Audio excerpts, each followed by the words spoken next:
ശരി. ഓക്കെ. അപ്പൊ ഇപ്പം ആ, ഈ ഒരു ടോപ്പിക് തിരഞ്ഞെടുത്തതിൽ എനിക്ക് വളരെ സന്തോഷമുണ്ട്.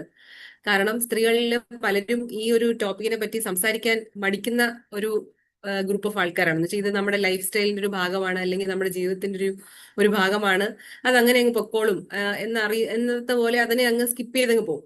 അപ്പൊ നമ്മൾ അത് സംസാരിക്കുവാണെങ്കിൽ ശരിക്കും ഒരു പ്യൂബർട്ടി അല്ലെങ്കിൽ ഒരു ഒരു പെൺകുട്ടി നമ്മുടെ കേൾക്കാമോ?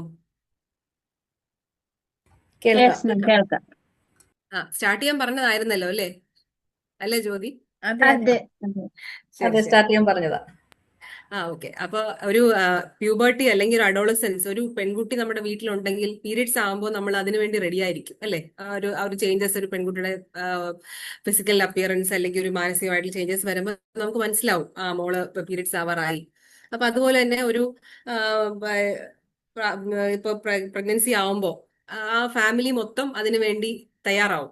ഒരു പ്രഗ്നൻസി ആയ കുട്ടിയെ റെഡിയാക്കാനും പിന്നെ പ്രഗ്നൻസിയുടെ കൂടെ അവരുടെ കൂടെ ഒന്ന് ഹെൽപ്പ് ചെയ്യാനും എല്ലാം. പക്ഷെ ഈ മെനോപോസ് എന്ന് പറയുന്നത് നമ്മൾ അറിയാതെ നമ്മുടെ കൂടെ വന്നുകൊണ്ടിരിക്കുന്ന ആ, ഒരു അതിഥിയാണ്. അതിനു വേണ്ടി ആരും റെഡി ആവാറില്ല. എന്നുവെച്ചാൽ ആരും മെന്റലി അല്ലെങ്കിൽ ഫിസിക്കലി പ്രിപ്പയർ ആവാറില്ല. അത് വന്നു കഴിയുമ്പോഴേ നമ്മൾ അറിയൂ മെനോപോസ് ആവുന്നു.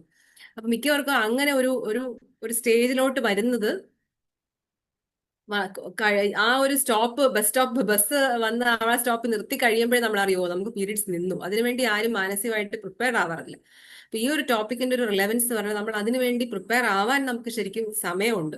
അപ്പൊ എന്തെല്ലാം കാര്യങ്ങൾ നമ്മൾ അറിഞ്ഞിരിക്കണം. നമ്മൾ ഇത് പേടിക്കാൻ വേണ്ടിയല്ല, ജസ്റ്റ് പിണറായി പറയുന്ന പോലെ ഒരു ജാഗ്രത മാത്രമാണ്. പേടിക്കാനല്ല, ഒരു ജാഗ്രത മാത്രം, ജസ്റ്റ് ഒരു അവയർനെസ് ക്ലാസ് ആയിട്ട് വിചാരിച്ചാൽ മതി. പിന്നെ അത് മാത്രമല്ല, നമുക്ക് നിങ്ങൾക്ക് എന്തെങ്കിലും സംശയങ്ങളോ അല്ലെങ്കിൽ നിങ്ങൾക്ക് ചോദിക്കാനായിട്ടുള്ള എന്തെങ്കിലും കാര്യങ്ങളോ ഒക്കെ ഉണ്ടെങ്കിൽ നമുക്ക് ഈ ഒരു സെഷന് ശേഷം നമുക്ക് സംസാരിക്കാം. ജസ്റ്റ് അറിയാൻ വേണ്ടി ചോദിച്ചതാണേ. ഇതിൽ എത്ര പേരാണ് 40 വയസ്സിൽ കൂടുതലുള്ള സ്ത്രീകളുള്ളത്? മിക്കവരും 40 വയസ്സിൽ കൂടുതലുള്ളതായിരിക്കും ഞാൻ വിചാരിക്കുന്നു. ഇതിൽ എത്ര ഭർത്താക്കന്മാര് ജോയിൻ ചെയ്തിട്ടുണ്ട്?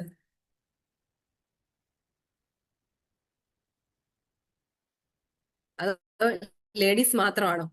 ഹാൻഡ് റൈസിങ് കാണുന്നുണ്ട്. അല്ലല്ല, കുറെ ഹസ്ബൻഡ്സ് ഉണ്ട്. ജോയിൻ ചെയ്തിട്ടുള്ളവര് ഉണ്ടല്ലേ? ഉണ്ട് ഉണ്ട്. Very good. ശരി ശരി. ഓക്കെ. അപ്പൊ നമുക്ക് നമ്മുടെ ടോപ്പിക്കിലോട്ട് കടക്കാം.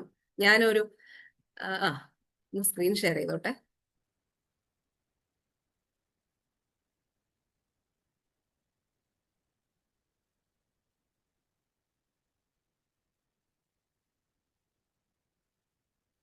അല്ല, ഒത്തിരി ഹാൻഡ് റൈസ് കണ്ടതിൽ എനിക്ക് സന്തോഷമുണ്ട്. ഓക്കെ. ഇതാണ് നമ്മുടെ ഇന്നത്തെ topic: perimenopause, menopause and beyond. അപ്പൊ പെരിമെനോപോസും മെനോപോസിനെ പറ്റി നമുക്ക് അറിയാം. പക്ഷെ പെരിമെനോപോസ് എന്താണ്?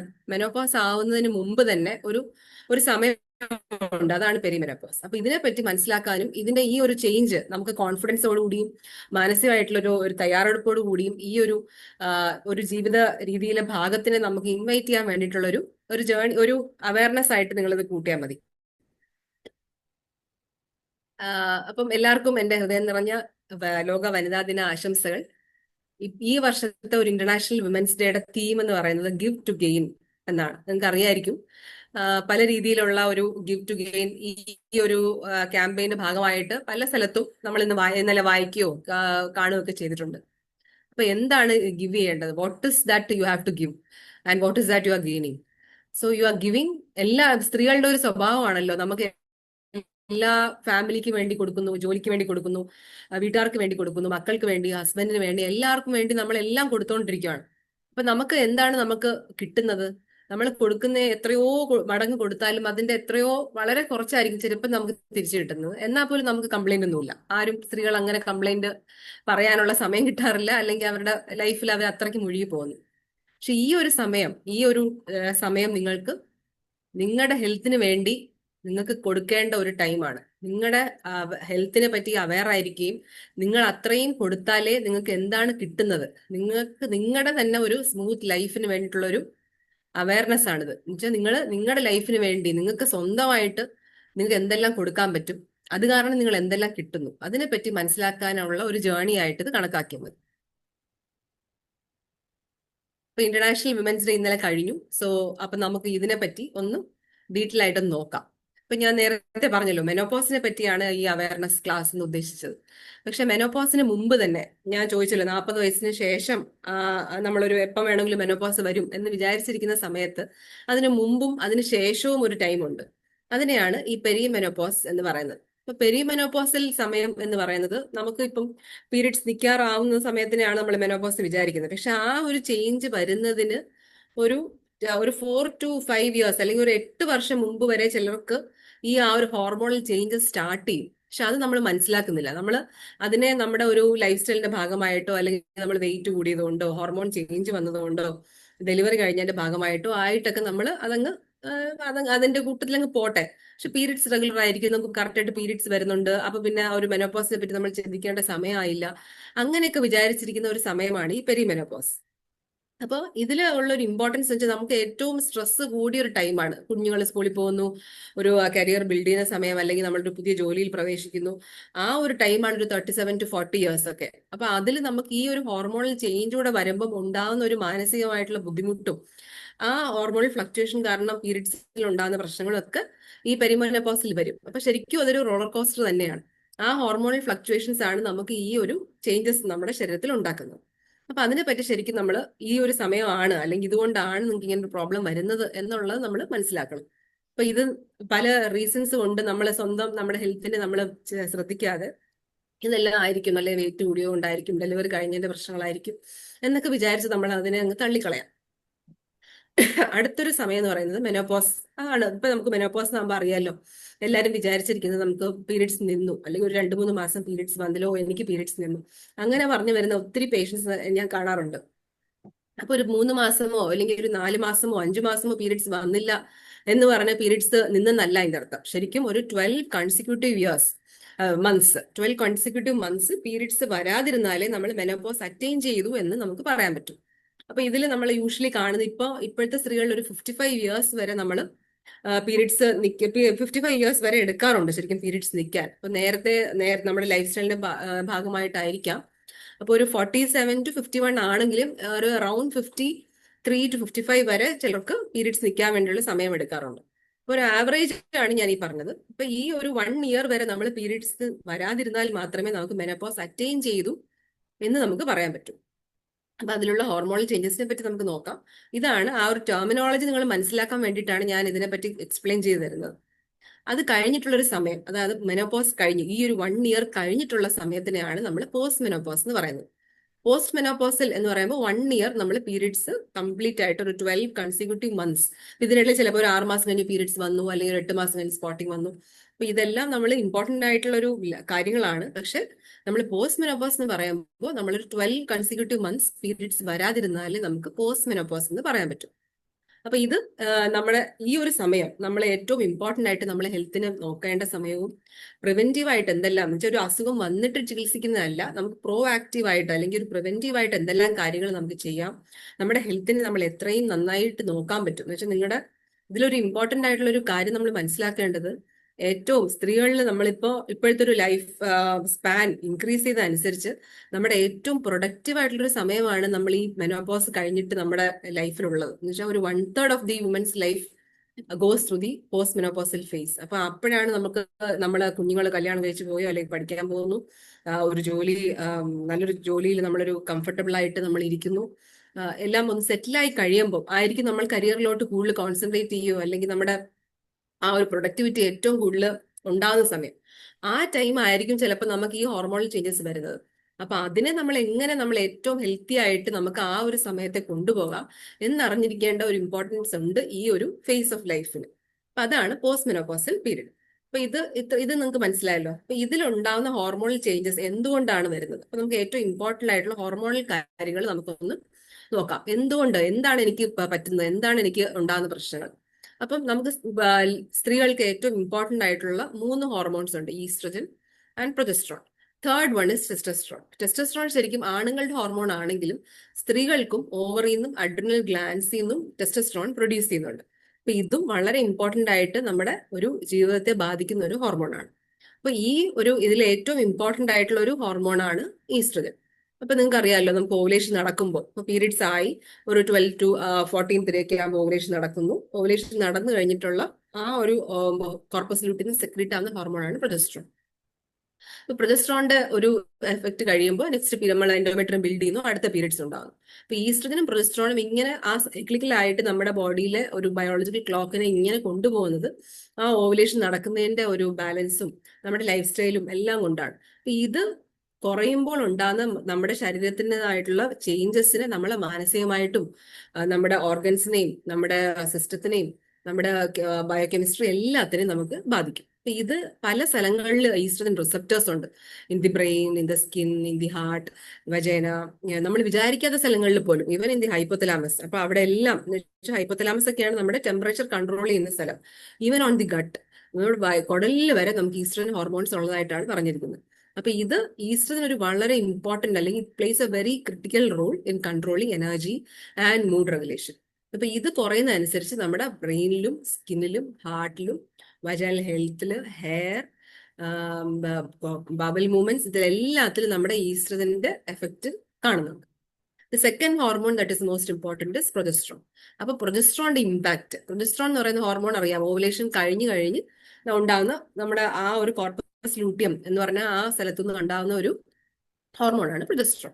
അപ്പൊ പ്രൊജസ്ട്രോണിന്റെ ഇമ്പോർട്ടൻസ് എന്താണ്? പ്രൊജസ്ട്രോൺ ശരിക്കും നമ്മുടെ ഒരു കാംനെസ് അല്ലെങ്കിൽ നമ്മുടെ മൂഡിനെ മാനേജ് ചെയ്യുന്ന ഒരു ഹോർമോൺ ആയിട്ടാണ് പറയുന്നത്. നമ്മുടെ ഉറക്കം, നമ്മുടെ ഒരു കാംനെസ്, അതെല്ലാം. അപ്പൊ അത് കുറയുമ്പോൾ എന്ത് സംഭവിക്കും? നമുക്ക് ആങ്സൈറ്റി, ഇൻസോംനിയ, ഉറക്കമില്ലായ്മ, പെട്ടെന്ന് സ്ട്രെസ് വരിക, അല്ലെങ്കിൽ ഒരു കാരണവും ഇല്ലാന്നുള്ളൊരു ആങ്സൈറ്റി, എന്തിനോ വേണ്ടി തിളയ്ക്കുന്ന സാമ്പാർ എന്ന് പറയുന്ന പോലെ എന്തിനോ പറ്റിയുള്ള ഒരു ആകാംക്ഷ, അല്ലെങ്കിൽ ഒരു വെപ്രാളം, ഇമോഷണൽ ഇൻസ്റ്റബിലിറ്റി എന്ന് പറഞ്ഞാൽ നമുക്കിപ്പം ഒരു സന്തോഷം വന്നൊരു കാര്യം നമ്മൾ വളരെ ഹാപ്പി ആയിട്ട് മാനസികമായിട്ട് വളരെ സന്തോഷിച്ച് ഉല്ലസിച്ചിരിക്കുമ്പോൾ തന്നെ എന്തോ ഒരു അകാരണമായ ഒരു സങ്കടം നമ്മളെ ബാധിക്കും. അപ്പൊ അതൊക്കെയാണ് ഇമോഷണൽ ഇൻസ്റ്റബിലിറ്റി. പെട്ടെന്ന് കരച്ചിൽ വരും, പെട്ടെന്ന് നമ്മൾ എക്സ്പെക്ട് ചെയ്യാത്ത രീതിയിലുള്ള ഒരു റിയാക്ഷൻ നമ്മുടെ മനസ്സിലുണ്ടാവും. അതാണ് ഇമോഷണൽ ഇൻസ്റ്റബിലിറ്റി. ഇതും ഈ പ്രൊജസ്ട്രോണിന്റെ ഇമ്പാക്ട് കാരണം ഉണ്ടാവുന്നതാണ്. തേർഡ് ഇമ്പോർട്ടന്റ് ഹോർമോൺ എന്ന് പറയുന്നത് ടെസ്റ്റോസ്റ്ററോൺ. ഞാൻ ഈ പറഞ്ഞ പോലെ ആണുങ്ങളുടെ ഹോർമോൺ ആണ് ടെസ്റ്റോസ്റ്ററോൺ എന്ന് വിചാരിക്കുന്നതിൽ കാര്യമില്ല. അത് സ്ത്രീകൾക്ക് വളരെ ഇമ്പോർട്ടന്റ് ആയിട്ടുള്ള ഒരു ഹോർമോണാണ്. ടെസ്റ്റോസ്റ്ററോണിന്റെ ഒരു കാര്യം എന്ന് വെച്ചാൽ, നമുക്ക് ഓവറിയുടെ ഫംഗ്ഷൻ നിന്ന് കഴിയുമ്പോൾ ടെസ്റ്റോസ്റ്ററോണിന്റെ പ്രൊഡക്ഷനും കുറയുന്നു. അപ്പൊ അഡ്രിനൽ ഗ്ലാൻസിന് വളരെ കുറച്ച് ടെസ്റ്റോസ്റ്ററോണേ ഉണ്ടാകുന്നുള്ളൂ. ഈ ടെസ്റ്റോസ്റ്ററോൺ ഹോർമോൺ നമ്മളെ സ്ത്രീകളെ എങ്ങനെ ബാധിക്കുന്നു പറഞ്ഞാൽ, it supports the muscle mass. നമ്മളിപ്പോ പീരിയഡ്സ് നിന്ന് കഴിയുന്നവരുടെ ഒരു ബോഡി സ്ട്രക്ചർ ഒക്കെ നമുക്ക് മനസ്സിലാവും. നമ്മുടെ മസിൽ ഡ്രൂപ്പ് ചെയ്യും. സാരി എടുക്കുമ്പോൾ മനസ്സിലാവും, ഇവിടുത്തെ ഈ സൈഡിലെ സാരി പ്ലീറ്റ്സ് നേരെ കിടക്കത്തില്ല, ഷോൾഡർ ഡ്രൂപ്പ് ചെയ്ത് തുടങ്ങും. പിന്നെ നമ്മുടെ സെക്ഷൽ എനർജി അല്ലെങ്കിൽ ഒരു ലിബിഡോ, അതിനോടുള്ള താല്പര്യം ഭയങ്കരമായിട്ട് കുറയും.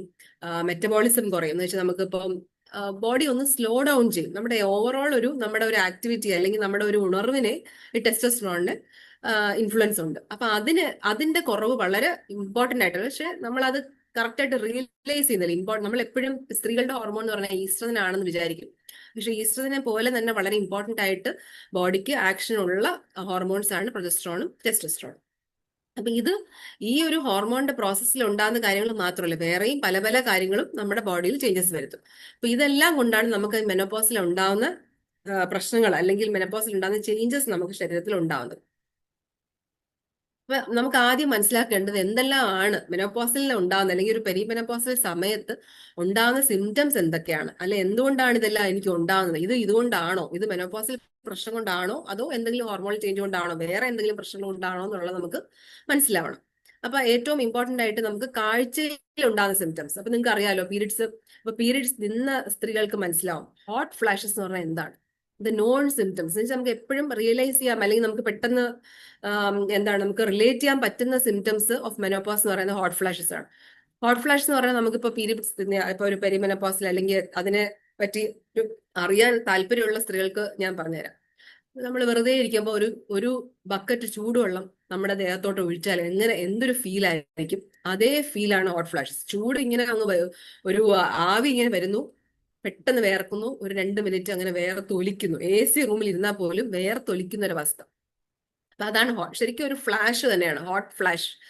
അത് വന്ന് അതേപോലെ ആ വേർപ്പ് പോയി കഴിയുമ്പോഴത്തേക്കും തണുക്കുന്നു. അപ്പം ഈ ഒരു സിംറ്റം ഒരു ഭയങ്കര എല്ലാവർക്കും മനസ്സിലാവും. അത് ആ പീരീഡ്സ് ഹോർമോൺ ചേഞ്ച് വരുന്ന ആ ഒരു ഏറ്റവും ഇമ്പോർട്ടന്റ് ആയിട്ടുള്ള ഏറ്റവും പെട്ടെന്ന് റിയലൈസ് ചെയ്യാൻ പറ്റുന്ന ഒരു സിംറ്റം ആണ് ഹോട്ട് ഫ്ലാഷ്. അതേപോലെ തന്നെയാണ് നൈറ്റ് സ്വെറ്റ്സും. അപ്പൊ ഇതേ സെയിം കാര്യം രാത്രി ഉറക്കത്തിൽ തന്നെ ഭയങ്കരമായിട്ട് സ്വെറ്റ് ചെയ്ത് AC ഇട്ടിട്ട് പോലും ഭയങ്കരമായിട്ട് സ്വെറ്റ് ചെയ്ത് വെള്ളമായിട്ട് ഉണരുക. അപ്പൊ ഉറക്കത്തിനെ ബാധിക്കുന്നു.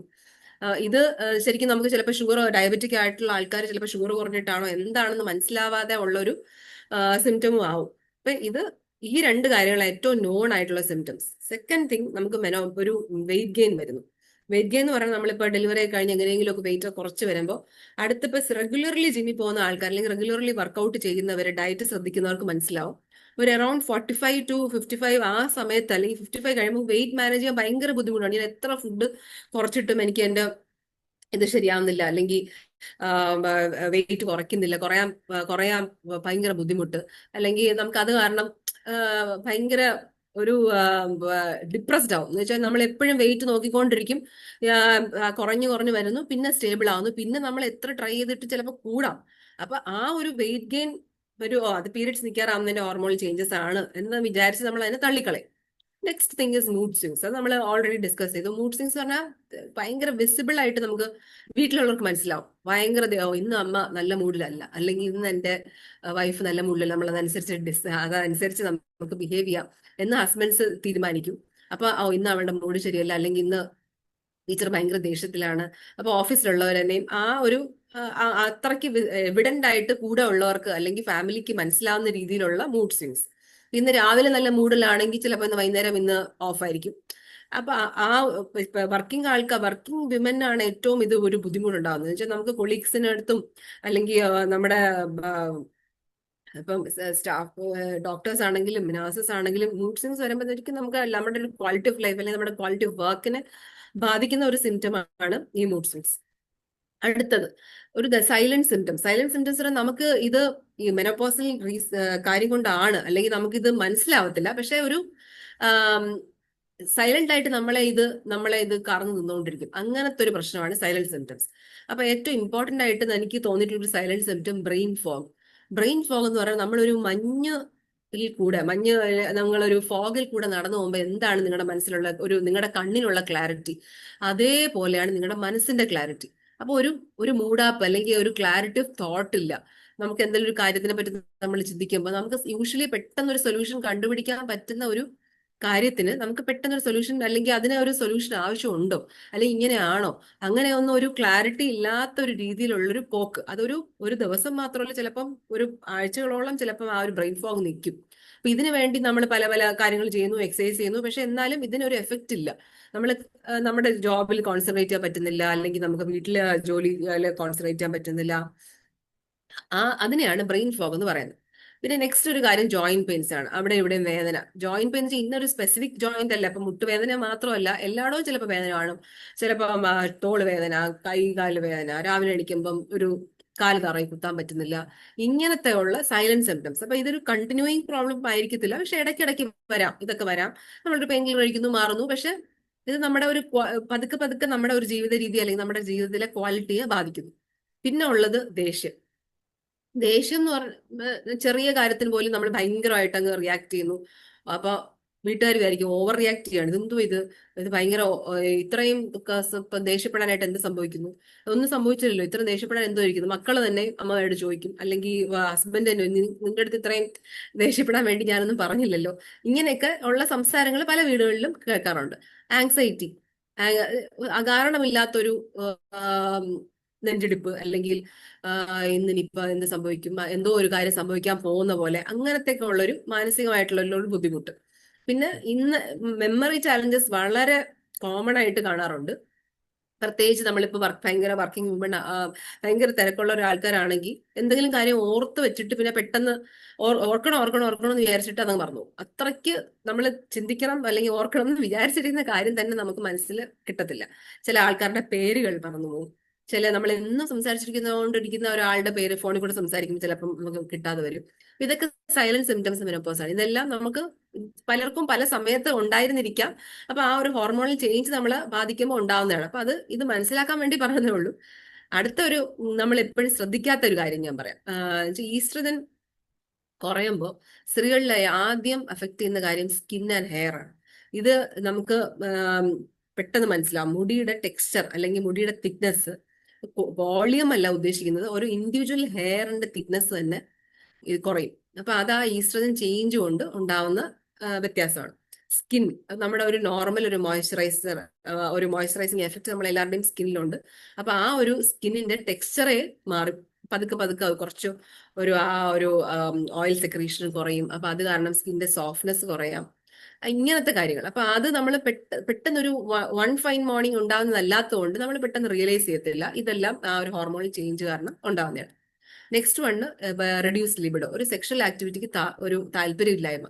ഇതിന് ഏറ്റവും ഇമ്പോർട്ടന്റ് ഒന്ന്, നമുക്ക് ഒരു ഹോർമോൺ, ഈ ടെസ്റ്റോസ്റ്ററോൺ ഹോർമോൺ ആണല്ലോ നമുക്ക് ഒരു ലിബിഡോ ഉണ്ടാക്കി തരുന്നത്.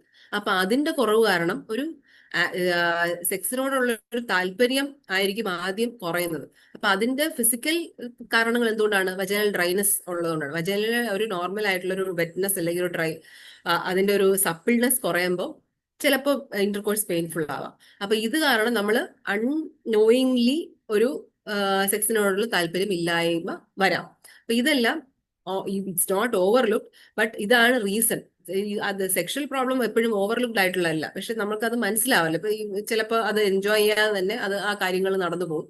അപ്പൊ ഇതിന്റെ reason is because of your hormonal changes. അപ്പൊ അത് മെനോപോസ് ആവണം എന്നില്ല, it can start even before menopause.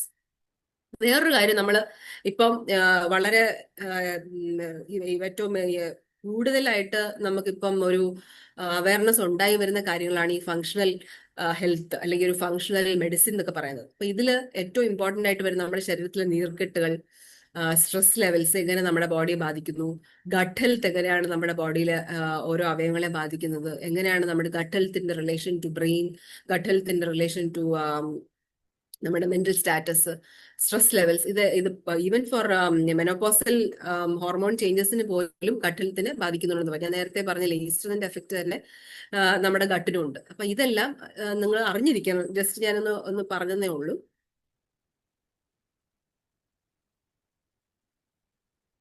അപ്പൊ നമ്മൾ യൂഷ്വലി ഇപ്പൊ നിങ്ങളിപ്പോ ഇതൊരു അവയർനെസ് കാര്യം മാത്രമാണ് കേട്ടോ. യൂഷ്വലി നമ്മൾ ഇപ്പൊ നിങ്ങൾ വായിക്കുമ്പോഴോ അല്ലെങ്കിൽ പുസ്തകങ്ങളിൽ നിന്നോ അല്ലെങ്കിൽ ഒരു നോർമൽ ഒരു ഹോസ്പിറ്റലിൽ പോയി ഒരു ഡോക്ടറെ കാണുമ്പോൾ കിട്ടുന്ന ഒരു നോളജ് അല്ലാത്തതുകൊണ്ട് ഞാൻ ജസ്റ്റ് ഷെയർ ചെയ്യാമെന്ന് വിചാരിച്ചുള്ളൂ.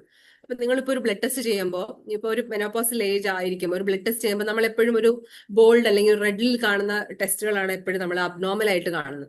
അപ്പൊ actually even if it is normal value ആണ് എന്ന് വിചാരിച്ചാൽ പോലും it is not in the optimal blood level, അല്ലെങ്കിൽ ഒപ്റ്റിമൽ ഒരു ഹെൽത്തിനെ അല്ല കാണിക്കുന്നത് എന്നുള്ളത് നമ്മൾ റിയലൈസ് ചെയ്യണം. സോ അപ്പൊ നമ്മൾ എപ്പോഴും നോർമൽ, ഇപ്പൊ ബ്ലഡ് ടെസ്റ്റ് ചെയ്തു, ഹീമോഗ്ലോബിൻ നോക്കി, അല്ലെങ്കിൽ തൈറോയിഡ് നോക്കി, ലിപ്പിഡ് പ്രൊഫൈൽ നോക്കി, അപ്പൊ നമ്മുടെ കൊളസ്ട്രോൾ അളവുകൾ നോക്കി, അപ്പൊ നോർമൽ ആണെങ്കിൽ പോലും നമ്മുടെ സിംറ്റംസ് അല്ലെങ്കിൽ നമ്മുടെ ക്ഷീണം, തൈറോയിഡ് കാരണമുള്ള വെയിറ്റ് ഗെയിനോ അങ്ങനെ ഇതെല്ലാം നമുക്ക് സ്റ്റിൽ ഉണ്ട്. പക്ഷെ ബ്ലഡ് ലെവൽസ് നോക്കുമ്പോൾ നോർമലാണ്. അപ്പൊ അത് എന്തുകൊണ്ടാണെന്നുള്ള പല സംശയങ്ങളും മിക്കവാറും ആൾക്കാർ ചോദിക്കാറുണ്ട്. പ്രത്യേകിച്ച് ഈ സ്ത്രീകളിലാണ് ഇത് കണ്ടുവരുന്നത്. ഇപ്പൊ തൈറോയിഡ് നോക്കി നോർമലാണ്, ഇപ്പൊ 4 ലാബ് വാല്യൂ അപ് ടു 4.9 അല്ലെങ്കിൽ അപ് ടു 5 ഇസ് നോർമൽ. അപ്പൊ ഇവർക്ക് 4 ആണ്. അപ്പൊ ലാബ് വാല്യൂ, ഇപ്പം ഞാൻ എക്സാമ്പിൾ പറയാം, ഇപ്പൊ ലാബ് വാല്യൂ 4 ആണെങ്കിൽ ഇത് നോർമൽ അല്ലേ, പിന്നെ എന്തുകൊണ്ടാണ് എനിക്ക് സിംറ്റംസ് മാറാത്തത്? അത് എന്തുകൊണ്ടാണെന്ന് വെച്ചാൽ it is not optimal. Optimal എന്ന് പറഞ്ഞാൽ നിങ്ങൾക്ക് ideally it should be less than 2.5. അപ്പൊ നിങ്ങളുടെ 4 ആണെങ്കിൽ, ബ്ലഡ് ലെവൽ നോർമൽ ആണെങ്കിൽ പോലും നിങ്ങളുടെ അസുഖത്തിന് അല്ലെങ്കിൽ നിങ്ങളുടെ സിംറ്റംസിന് കുറയുന്നില്ല, കാരണം ഇറ്റ് ഇസ് നോട്ട് ഒപ്റ്റിമൽ. അപ്പൊ അതിന്റെ ആ ലെവലിലോട്ട് റീച്ച് ചെയ്യേണ്ടതാണ് നമ്മുടെ ഇമ്പോർട്ടൻസ്. അപ്പൊ അത്രയും നമ്മൾ ഹെൽത്തിന് ഇമ്പോർട്ടൻസ് കൊടുത്താലേ പ്രത്യേകിച്ച് ഈ ഒരു സമയത്ത് നമ്മുടെ ഹെൽത്തിനെ ബാധിക്കാതിരിക്കുള്ളൂ. അപ്പൊ അതുകൊണ്ട് that is the difference between traditional approach അല്ലെങ്കിൽ ഫങ്ഷണൽ അപ്രോച്ച്. ഫങ്ഷണൽ മെഡിസിനെ പറ്റി ഒന്ന് ജസ്റ്റ് മനസ്സിലാക്കി തരുന്നതേ ഉള്ളൂ. അപ്പൊ നമുക്ക് ഏറ്റവും ഇമ്പോർട്ടന്റ് ആയിട്ട് ഉള്ള കാര്യങ്ങൾ ഈ സമയത്ത് ഏറ്റവും നമ്മൾ ശ്രദ്ധിക്കാനുള്ളത് നമ്മുടെ ഗട്ട് ഹെൽത്തിനെയാണ്. പിന്നെ സ്ട്രെസ് ലെവൽസ്, നമ്മുടെ സ്ട്രെസ് ലെവൽ എത്ര കൂടുതലാണ് അതനുസരിച്ച് നമ്മുടെ മെനോപോസൽ സിംറ്റംസ് 10 ടൈംസ് ആയിരിക്കും. അപ്പൊ നിങ്ങളൊന്ന് ചിന്തിച്ചു നോക്കുക, നമ്മുടെ സ്ട്രെസ് എങ്ങനെയാണ് നമ്മുടെ മെനോപോസൽ ഹോർമോണിൽ അല്ലെങ്കിൽ നമ്മുടെ ഒരു മെനോപോസൽ ഹെൽത്തിനെ അഫക്ട് ചെയ്യുന്നത്. അതുപോലെ തന്നെയാണ് ഇൻഫ്ലമേഷൻ. നമ്മുടെ ശരീരത്തിൽ നീർക്കെട്ട് അല്ലെങ്കിൽ നമ്മുടെ ബോഡിയിലെ ഇൻഫ്ലമേഷൻ കൂടുതലാണെങ്കിൽ അത് തന്നെ നമ്മുടെ മെനോപോസൽ സിംറ്റംസിനെ അഫക്ട് ചെയ്യും. ഇപ്പൊ നീർക്കെട്ട് കൂടുതലാണ് even for weight gain. Weight കൂടുതലുള്ള സ്ത്രീകളും ഒപ്റ്റിമൽ ഒരു വെയിറ്റ് ഉള്ള സ്ത്രീകളുടെയും മെനോപോസൽ സിംറ്റംസ് നോക്കിയാൽ ഈ ഹോട്ട് ഫ്ലാഷസും അവരുടെ മെനോപോസൽ സിംറ്റംസും കൂടുതലായിട്ടാണ് ഈ ഒപ്റ്റിമൽ വെയിറ്റ് ഉള്ള ആൾക്കാരെ കാട്ടിയും കൂടുതലായിട്ടാണ് കണ്ടുപിടിച്ചിരിക്കുന്നത്. അപ്പൊ ഇൻഫ്ലമേഷനും അഡ്രിനൽ ഹെൽത്ത് അല്ലെങ്കിൽ നമ്മുടെ ഒരു ഹെൽത്ത് മെയിൻറ്റെയിൻ ചെയ്യേണ്ട ഇമ്പോർട്ടൻസ്, മെനോപോസൽ സിംറ്റംസിനെ നമുക്ക് എങ്ങനെ ഫേസ് ചെയ്യാം എന്നുള്ളതിന്റെ ഒരു ആവശ്യകത കൂടിയുണ്ട്. അപ്പൊ എല്ലാ സ്ത്രീകളും ഒരുപോലെ അല്ല. ഇപ്പൊ മനസ്സിലായല്ലോ, ഇപ്പൊ നമുക്ക് ഒരു വെയിറ്റ് ഉള്ളൊരു സ്ത്രീ അല്ലെങ്കിൽ ഒരു പ്രീവിയസ് വേറെ എന്തെങ്കിലും ഒരു അസുഖമുള്ള ഒരു തൈറോയ്ഡ് അല്ലെങ്കിൽ ഒരു കാർഡിയക് പ്രോബ്ലം അല്ലെങ്കിൽ ഹൈപ്പർ ടെൻസീവ് ഇതൊക്കെ ആണെങ്കിൽ നമുക്ക് ഇവർക്ക് കുറച്ച് എല്ലാ സ്ത്രീകൾക്കും ട്രീറ്റ് ചെയ്യുന്ന പോലെ അല്ലെങ്കിൽ എല്ലാ സ്ത്രീകളുടെ മെനോപോസൽ സിംറ്റംസ് ആയിരിക്കണം ഇല്ല ഈ സ്ത്രീകൾക്ക്.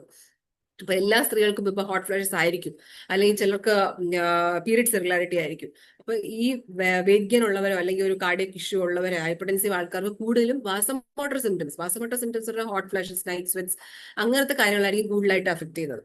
അപ്പൊ അല്ലാതെ ഒരു ഒപ്റ്റിമൽ വെയിറ്റ് അല്ലെങ്കിൽ വെയിറ്റ് ഒക്കെ നോർമൽ ആയിട്ടുള്ള വേറെ പ്രശ്നമൊന്നും ഇല്ലാത്ത ഒരു ഹെൽത്തി ആയിട്ടുള്ള ഒരു ലേഡിക്ക് ചിലപ്പോൾ ഇറഗുലർ സൈക്കിൾസ് ആയിട്ടായിരിക്കും അവരുടെ ബോഡി റെസ്പോണ്ട് ചെയ്യുന്നത്. അപ്പൊ ഇത് നമുക്ക് ഇതിന്റെ ഇമ്പോർട്ടൻസ് വെച്ചാൽ നമുക്ക് നമ്മുടെ ബോഡിയിൽ ഒരു ബേസിക് ഹെൽത്ത് നമ്മൾ അറിഞ്ഞിരുന്നാലേ നമുക്ക് എന്തായിരിക്കും കൂടുതൽ സിംറ്റംസ് അല്ലെങ്കിൽ ഇത് എന്തുകൊണ്ടാണ് സംഭവിച്ചിരിക്കുന്നത് അല്ലെങ്കിൽ മെനോപോസ് വരുമ്പോൾ എന്താണ് പ്രശ്നങ്ങൾ ഉണ്ടാവുന്നത് എന്നുള്ളത് നമുക്ക് മനസ്സിലാക്കാൻ പറ്റും. ഇപ്പൊ ഏറ്റവും ഇമ്പോർട്ടന്റ് ആയിട്ട് നമുക്ക് ഇതിൽ ഞാൻ ജസ്റ്റ് കുറച്ച് കാര്യങ്ങൾ പറഞ്ഞുതരാം. ഇപ്പൊ ഏറ്റവും കൂടുതൽ നമുക്ക് ആവശ്യം പെൽവിക് സ്ട്രെങ്ത് ആണ്. സ്ത്രീകൾക്ക് ഏറ്റവും ആവശ്യമുള്ള pelvic strength, urine leakage problems, vaginal dryness, sexual problems, ഇത്രയാണ് എപ്പോഴും നമ്മൾ ഏറ്റവും ഇമ്പോർട്ടന്റ് ആയിട്ട് നമ്മുടെ ബോഡിയെ ക്വാളിറ്റി ഓഫ് ലൈഫിനെ അഫക്ട് ചെയ്യുന്ന കാര്യങ്ങൾ. അപ്പൊ ഇത് ഓരോന്നിനെ പറ്റി നമുക്ക് കുറച്ച് കഴിഞ്ഞ് ഡിസ്കസ് ചെയ്യാം. ഇപ്പൊ ഞാൻ പറഞ്ഞല്ലോ, അപ്പൊ ഏറ്റവും നമ്മൾ എന്താണ് പ്രിവെൻഷൻ അല്ലെങ്കിൽ നമ്മൾ ഇതിനെ പറ്റി അവയർ ആയിരിക്കാൻ വേണ്ടി എന്തെല്ലാം ശ്രദ്ധിക്കാം. ഇപ്പൊ മെനോപോസ് ആവുന്നത് ഒരു 48 അല്ലെങ്കിൽ ഒരു 55 ആണെങ്കിലും നമ്മൾ നമ്മുടെ ഹെൽത്തിനെ പറ്റി നമ്മൾ അവെയർ ആയിരിക്കേണ്ടത് പ്രീ മെനോപോസൽ ആയിരിക്കുമ്പോഴേ നമ്മൾ അവെയർ ആയിരിക്കും. 40+ ആവുമ്പോൾ തന്നെ നമ്മുടെ ഹോർമോൺസ് അല്ലെങ്കിൽ നമ്മുടെ ഒരു ഇയർലി ബോഡി ചെക്കപ്പ് എങ്കിലും ചെയ്തിരിക്കണം. അപ്പൊ നമുക്ക് എന്തെങ്കിലും പ്രശ്നങ്ങൾ വരാൻ സാധ്യതയുണ്ടോ അല്ലെങ്കിൽ നമുക്കൊരു പ്രോബ്ലം വന്നിട്ടല്ല നമ്മൾ ട്രീറ്റ് ചെയ്യാനുള്ളത്. ഒരു പ്രൊവാക്റ്റീവ് പ്രിവെൻഷൻ നമ്മൾ ഉണ്ടാക്കിയെടുക്കണം.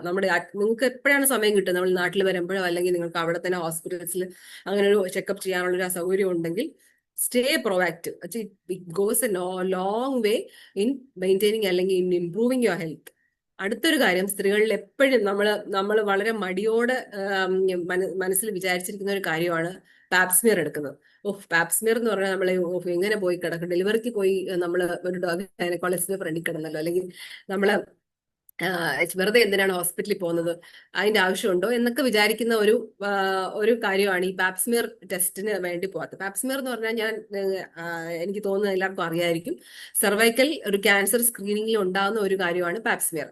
ഗർഭപാത്രത്തിന്റെ ഭാഗത്തുനിന്ന് നമ്മളൊരു സ്മിയർ ഒരു സ്പാറ്റുലയിൽ വെച്ച് എടുക്കുന്ന ഒരു ടെസ്റ്റാണ്. ഒരു 2 മിനിറ്റ്, മിനിമം 2 മിനിറ്റ് എടുക്കുന്ന ഒരു ടെസ്റ്റിന്റെ കാര്യമാണ്. പക്ഷെ നമുക്ക് ഏറ്റവും ട്രീറ്റബിൾ ആയിട്ടുള്ള ഒരു ക്യാൻസർ പ്രിവെൻഷൻ ആയിട്ട് അല്ലെങ്കിൽ ഏർലി ഡിറ്റക്ഷന് വേണ്ടി യൂസ് ചെയ്യാൻ പറ്റിയൊരു ടെസ്റ്റാണ് പാപ്സ്മിയർ. അപ്പൊ അറ്റ്ലീസ്റ്റ് എവറി 3 ഇയേഴ്സ് എങ്കിലും ഒരു പാപ്സ്മിയർ ടെസ്റ്റ് നിർബന്ധമായും ഈ ഒരു ഏജ് ഗ്രൂപ്പിലുള്ള സ്ത്രീകൾ എടുത്തിരിക്കണം. ഇത് ഏറ്റവും പ്രിവെന്റീവ് ആയിട്ട് നമുക്ക് അല്ലെങ്കിൽ early detection helps in full complete treatment അല്ലെങ്കിൽ കംപ്ലീറ്റ് ക്യൂർ ചെയ്യാൻ പറ്റിയ ഒരു ക്യാൻസർ ആണ് സർവൈക്കൽ ക്യാൻസർ. പക്ഷെ ഇത് ഏറ്റവും ലേറ്റ് ആയിട്ടാണ് കണ്ടുപിടിക്കുന്നത് മിക്ക ആൾക്കാരും. അത് കാരണം മാത്രമാണ് ഇതിന്റെ മോർട്ടാലിറ്റി റേറ്റ്സ് ഹൈ. അപ്പൊ ഏറ്റവും നമ്മൾ നേരത്തെ തന്നെ നമ്മൾ ഇത് കണ്ടുപിടിക്കുകയാണെങ്കിൽ അല്ലെങ്കിൽ എന്തെങ്കിലും ചേഞ്ച് ഉണ്ടെന്ന് കണ്ടുപിടിച്ച് നമുക്കിത് ട്രീറ്റ് ചെയ്ത് കംപ്ലീറ്റ് ആയിട്ട് നമുക്ക് ക്യൂർ ചെയ്യാൻ പറ്റിയ ഒരു ക്യാൻസറാണ് സർവൈക്കൽ ക്യാൻസർ. അതുകൊണ്ട് പാപ്സ്മിയർ ഡെഫിനറ്റ്ലി നിങ്ങൾ എല്ലാവരും നിങ്ങളുടെ ഒരു സ്ക്രീനിങ്ങിന് വേണ്ടി നിങ്ങൾ മുൻകൈ എടുത്ത് നാട്ടിൽ വരുമ്പോഴോ അവിടെ ഹോസ്പിറ്റലിൽ ഉള്ളപ്പോഴോ നിങ്ങൾ അതിനു വേണ്ടി തയ്യാറായിരിക്കണം എന്ന് ഈ ഒരു അവസരത്തിൽ ഞാൻ പറയുകയാണ്. അടുത്തൊരു കാര്യം, breast self examination. Breast self examination വളരെ ഈസി ആയിട്ട് ഇപ്പൊ എല്ലാ യൂട്യൂബിലോ അല്ലെങ്കിൽ നമുക്ക് ഇതിലെല്ലാം നമുക്ക് പഠിക്കാൻ പറ്റിയൊരു കാര്യമാണ്. അന്ന് എന്തെങ്കിലും ഒരു സംശയം തോന്നിയാൽ അപ്പൊ തന്നെ നിങ്ങൾ ഹോസ്പിറ്റലിൽ പോയി ഡോക്ടറെ കാണുകയും മാമോഗ്രാമോ അങ്ങനെ എന്തെങ്കിലും ആവശ്യം ഉണ്ടെങ്കിൽ നമുക്ക് ചെയ്യാം. നമ്മുടെ ഒരു ട്രീറ്റ്മെന്റ് അല്ലെങ്കിൽ നമ്മുടെ ഒരു പ്രിവെന്റീവ് പ്രോട്ടോകോൾസിൽ ആക്ച്വലി ഈ മാമോഗ്രാം ഇസ് നോട്ട് ഇൻക്ലൂഡഡ്. പക്ഷെ നിങ്ങൾക്ക് തന്നെ മുൻകൈ എടുത്ത് കണ്ടുപിടിക്കാൻ പറ്റിയ ഒരു കാര്യമാണ് ഈ ബ്രസ്റ്റ് ലംസ് ഒക്കെ. അപ്പൊ ഈ 2 കാര്യവും വളരെ ഇമ്പോർട്ടന്റ് ആയിട്ട് ചെയ്യേണ്ട ഒരു കാര്യം. പിന്നെ ഈ ഒരു ഇയർലി ഹെൽത്ത് ചെക്കപ്പില് ഒരു ultrasound of abdomen and pelvis include ചെയ്താൽ നമുക്ക് ചെറിയ ചെറിയ പ്രശ്നങ്ങൾ നമുക്ക് എളുപ്പം കണ്ടുപിടിക്കാൻ പറ്റും. ലൈക്ക് ഒരു ഫൈബ്രോയിഡ് യൂട്രസോ യൂട്രസിൽ ഒരു മുഴയോ അല്ലെങ്കിൽ ഓവറിയിൽ ഒരു മുഴയോ എന്തെങ്കിലും ഉണ്ടെങ്കിൽ നമുക്ക് ഫോളോ അപ്പ് ചെയ്യാൻ. ഇപ്പൊ എല്ലാ മുഴകളും അങ്ങനെ പ്രശ്നക്കാരൊന്നും ആണെന്നല്ല, പക്ഷെ ഒരു ഫോളോ അപ്പ്, ഒരു ബേസ് ലൈൻ അൾട്രാസൗണ്ട് ഉണ്ടെങ്കിൽ നമുക്ക് ഫോളോ അപ്പിന് യൂസ്ഫുൾ ആണ്. അതുകൊണ്ട് മാത്രം പറയുന്നതാണ്. അപ്പൊ ഈ കോംപ്രിഹെൻസീവ് സ്ക്രീനിങ് പ്രോട്ടോകോൾ ഏറ്റവും ഇമ്പോർട്ടന്റ് ആയിട്ട് നമ്മൾ വിചാരിക്കേണ്ടത് പാപ്സ്മിയർ ആണ്. ഏറ്റവും early detection helps in prevention and in complete cure. അത് വളരെ ഇമ്പോർട്ടന്റ് ആയിട്ട് നമ്മൾ പറഞ്ഞു കൊടുക്കേണ്ട ഒരു കാര്യമാണ്. അടുത്തത് നമുക്ക് ബേസിക്, ഇപ്പൊ നിങ്ങൾക്ക് അറിയാം, നിങ്ങളൊരു ഹോസ്പിറ്റലിൽ പോകുമ്പോൾ എന്തെല്ലാം കാര്യങ്ങൾ ചെക്ക് ചെയ്യും. ഇപ്പൊ ഇതിലിപ്പോ ഹീമോഗ്ലോബിൻ നമ്മൾ ചെക്ക് ചെയ്യും, നമ്മൾ ഷുഗർ ചെക്ക് ചെയ്യും. നമ്മൾ ആരും റുട്ടീനിൽ ചെയ്യാത്ത ടെസ്റ്റാണ് ഫാസ്റ്റിംഗ് ഇൻസുലിൻ. ഫാസ്റ്റിംഗ് ഇൻസുലിൻ, നമ്മൾ ഫാസ്റ്റിംഗ് ബ്ലഡ് ഷുഗറുമായിട്ട് വ്യത്യാസമുണ്ട്. ഫാസ്റ്റിംഗ് ഇൻസുലിൻ, ഇത് നമുക്ക് ഇൻസുലിൻ റെസിസ്റ്റൻസിനെ നമുക്ക് കണ്ടുപിടിക്കാൻ പറ്റും. ഇൻസുലിൻ റെസിസ്റ്റൻസ് എന്ന് പറഞ്ഞാൽ നമ്മുടെ ശരീരത്തിലെ നമ്മുടെ ഇപ്പൊ ബ്ലഡിൽ നിങ്ങൾക്ക് അറിയാലോ, ഇപ്പൊ നമ്മളിപ്പോ ഒരു മധുരമുള്ള ഒരു ഫുഡ് അല്ലെങ്കിൽ നമ്മളൊരു ആഹാരം കഴിച്ചു, പാങ്ക്രിയാസ് എന്ന് പറഞ്ഞ ഒരു ഗ്രന്ഥി ഇൻസുലിൻ സെക്രീറ്റ് ചെയ്യുന്നു. അപ്പൊ അത് സെക്രീറ്റ് ചെയ്യുന്നതനുസരിച്ച് നമ്മുടെ ഇൻസുലിൻ ഗ്ലൂക്കോസ് മെറ്റബോളിസം ഉണ്ടാവുന്നു. അങ്ങനെയാണ് നമ്മുടെ ശരീരത്തിലെ ഗ്ലൂക്കോസിന്റെ മെറ്റബോളിസം നടക്കുന്നത്. അപ്പൊ ഈ ഒരു ഇൻസുലിൻ റെസിസ്റ്റൻസിൽ സംഭവിക്കുന്നതെന്ന് വെച്ചാൽ നമ്മുടെ ശരീരത്തിലോ അല്ലെങ്കിൽ ബ്ലഡിലുള്ള ബ്ലഡ് ഷുഗറിന് എതിരായി നമുക്ക് എത്ര ഇൻസുലിൻ ഉണ്ടെങ്കിലും നമ്മുടെ ബോഡിയിൽ ഇൻസുലിൻ ആക്ട് ചെയ്യുന്നില്ല. അപ്പൊ അത് കാരണം ഇൻസുലിൻ കൂടുതലായിട്ട് നമ്മുടെ ശരീരത്തിൽ ഉണ്ടാവും. അപ്പൊ ഈ ഒരു ഇൻസുലിൻ റെസിസ്റ്റൻസ് കാരണം ഈസി ആയിട്ട് നമുക്ക് ഒരാളെ കാണുമ്പോൾ തന്നെ ഇൻസുലിൻ റെസിസ്റ്റൻസ് ഉണ്ടോ ഇല്ലെന്ന് മനസ്സിലാവും. എങ്ങനെ മനസ്സിലാവും? ഈ കഴുത്തിന്റെ ഇവിടെയുള്ള കറുപ്പ്, കൈകളുടെ മടക്കുകളിലുള്ള കറുപ്പ്, എത്ര ഫുഡ് കൺട്രോൾ ചെയ്തിട്ടും വെയിറ്റ് കുറയുന്നില്ല.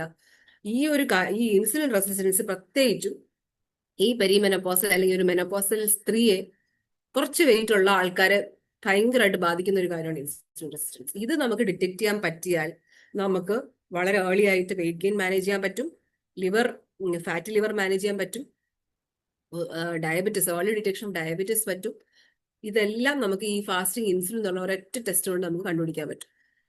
ഈ ഫാസ്റ്റിംഗ് ഇൻസുലിൻ നമുക്ക് ഇപ്പൊ യൂഷ്വലി നമ്മൾ ആസ് ഗൈനക്കോളജിസ്റ്റ് നമ്മൾ എപ്പോഴും പോളിസിസ്റ്റിക് ഓവറി സിൻഡ്രോം ഒക്കെ നമുക്ക് ഒന്ന് മെഡിക്കൽ മാനേജ്മെന്റ് നമ്മൾ റുട്ടീനിൽ യൂസ് ചെയ്യുന്ന ഒരു ടെസ്റ്റാണ്. പക്ഷെ ഇത് ഒരു മെനോപോസൽ അല്ലെങ്കിൽ പെരിമെനോപോസൽ വുമണിനും ഏറ്റവും ഇമ്പോർട്ടന്റ് ആയിട്ടുള്ള ബ്ലഡ് ടെസ്റ്റ് കൂടിയാണ്. എന്ന് വെച്ചാൽ നമുക്ക് വെയിറ്റ് മാനേജ്മെന്റ് കുറച്ചുകൂടെ കഴിയുമ്പോൾ weight management goes a long way, cardiovascular ഹെൽത്തിനും എല്ലാത്തിനെയും ബാധിക്കുന്ന ഒരു കാര്യമാണ് വെയിറ്റ്. അപ്പൊ അതുകൊണ്ട് ഫാസ്റ്റിംഗ് ഇൻസുലിൻ നിങ്ങളുടെ ഒരു ബേസിക് ബ്ലഡ് ലൈൻ വർക്കപ്പ് ചെയ്യുമ്പോൾ ഫാസ്റ്റിംഗ് ഇൻസുലിൻ ഡെഫിനറ്റ്ലി ഇൻക്ലൂഡ് ചെയ്യണം. അടുത്തൊരു ടെസ്റ്റ് തൈറോയ്ഡ് ഫംഗ്ഷൻ ടെസ്റ്റ്. ഇപ്പൊ എല്ലാവർക്കും ഒരു ഡെലിവറി പ്രഗ്നൻസി സമയത്ത് തൈറോയ്ഡ് ടെസ്റ്റ് ചെയ്യും. ആ സമയത്ത് ചിലർക്ക് ഒരു സബ് ക്ലിനിക്കൽ എന്ന് വെച്ചാൽ ചെറിയ ഒരു അളവിൽ തൈറോയ്ഡ് കാണും.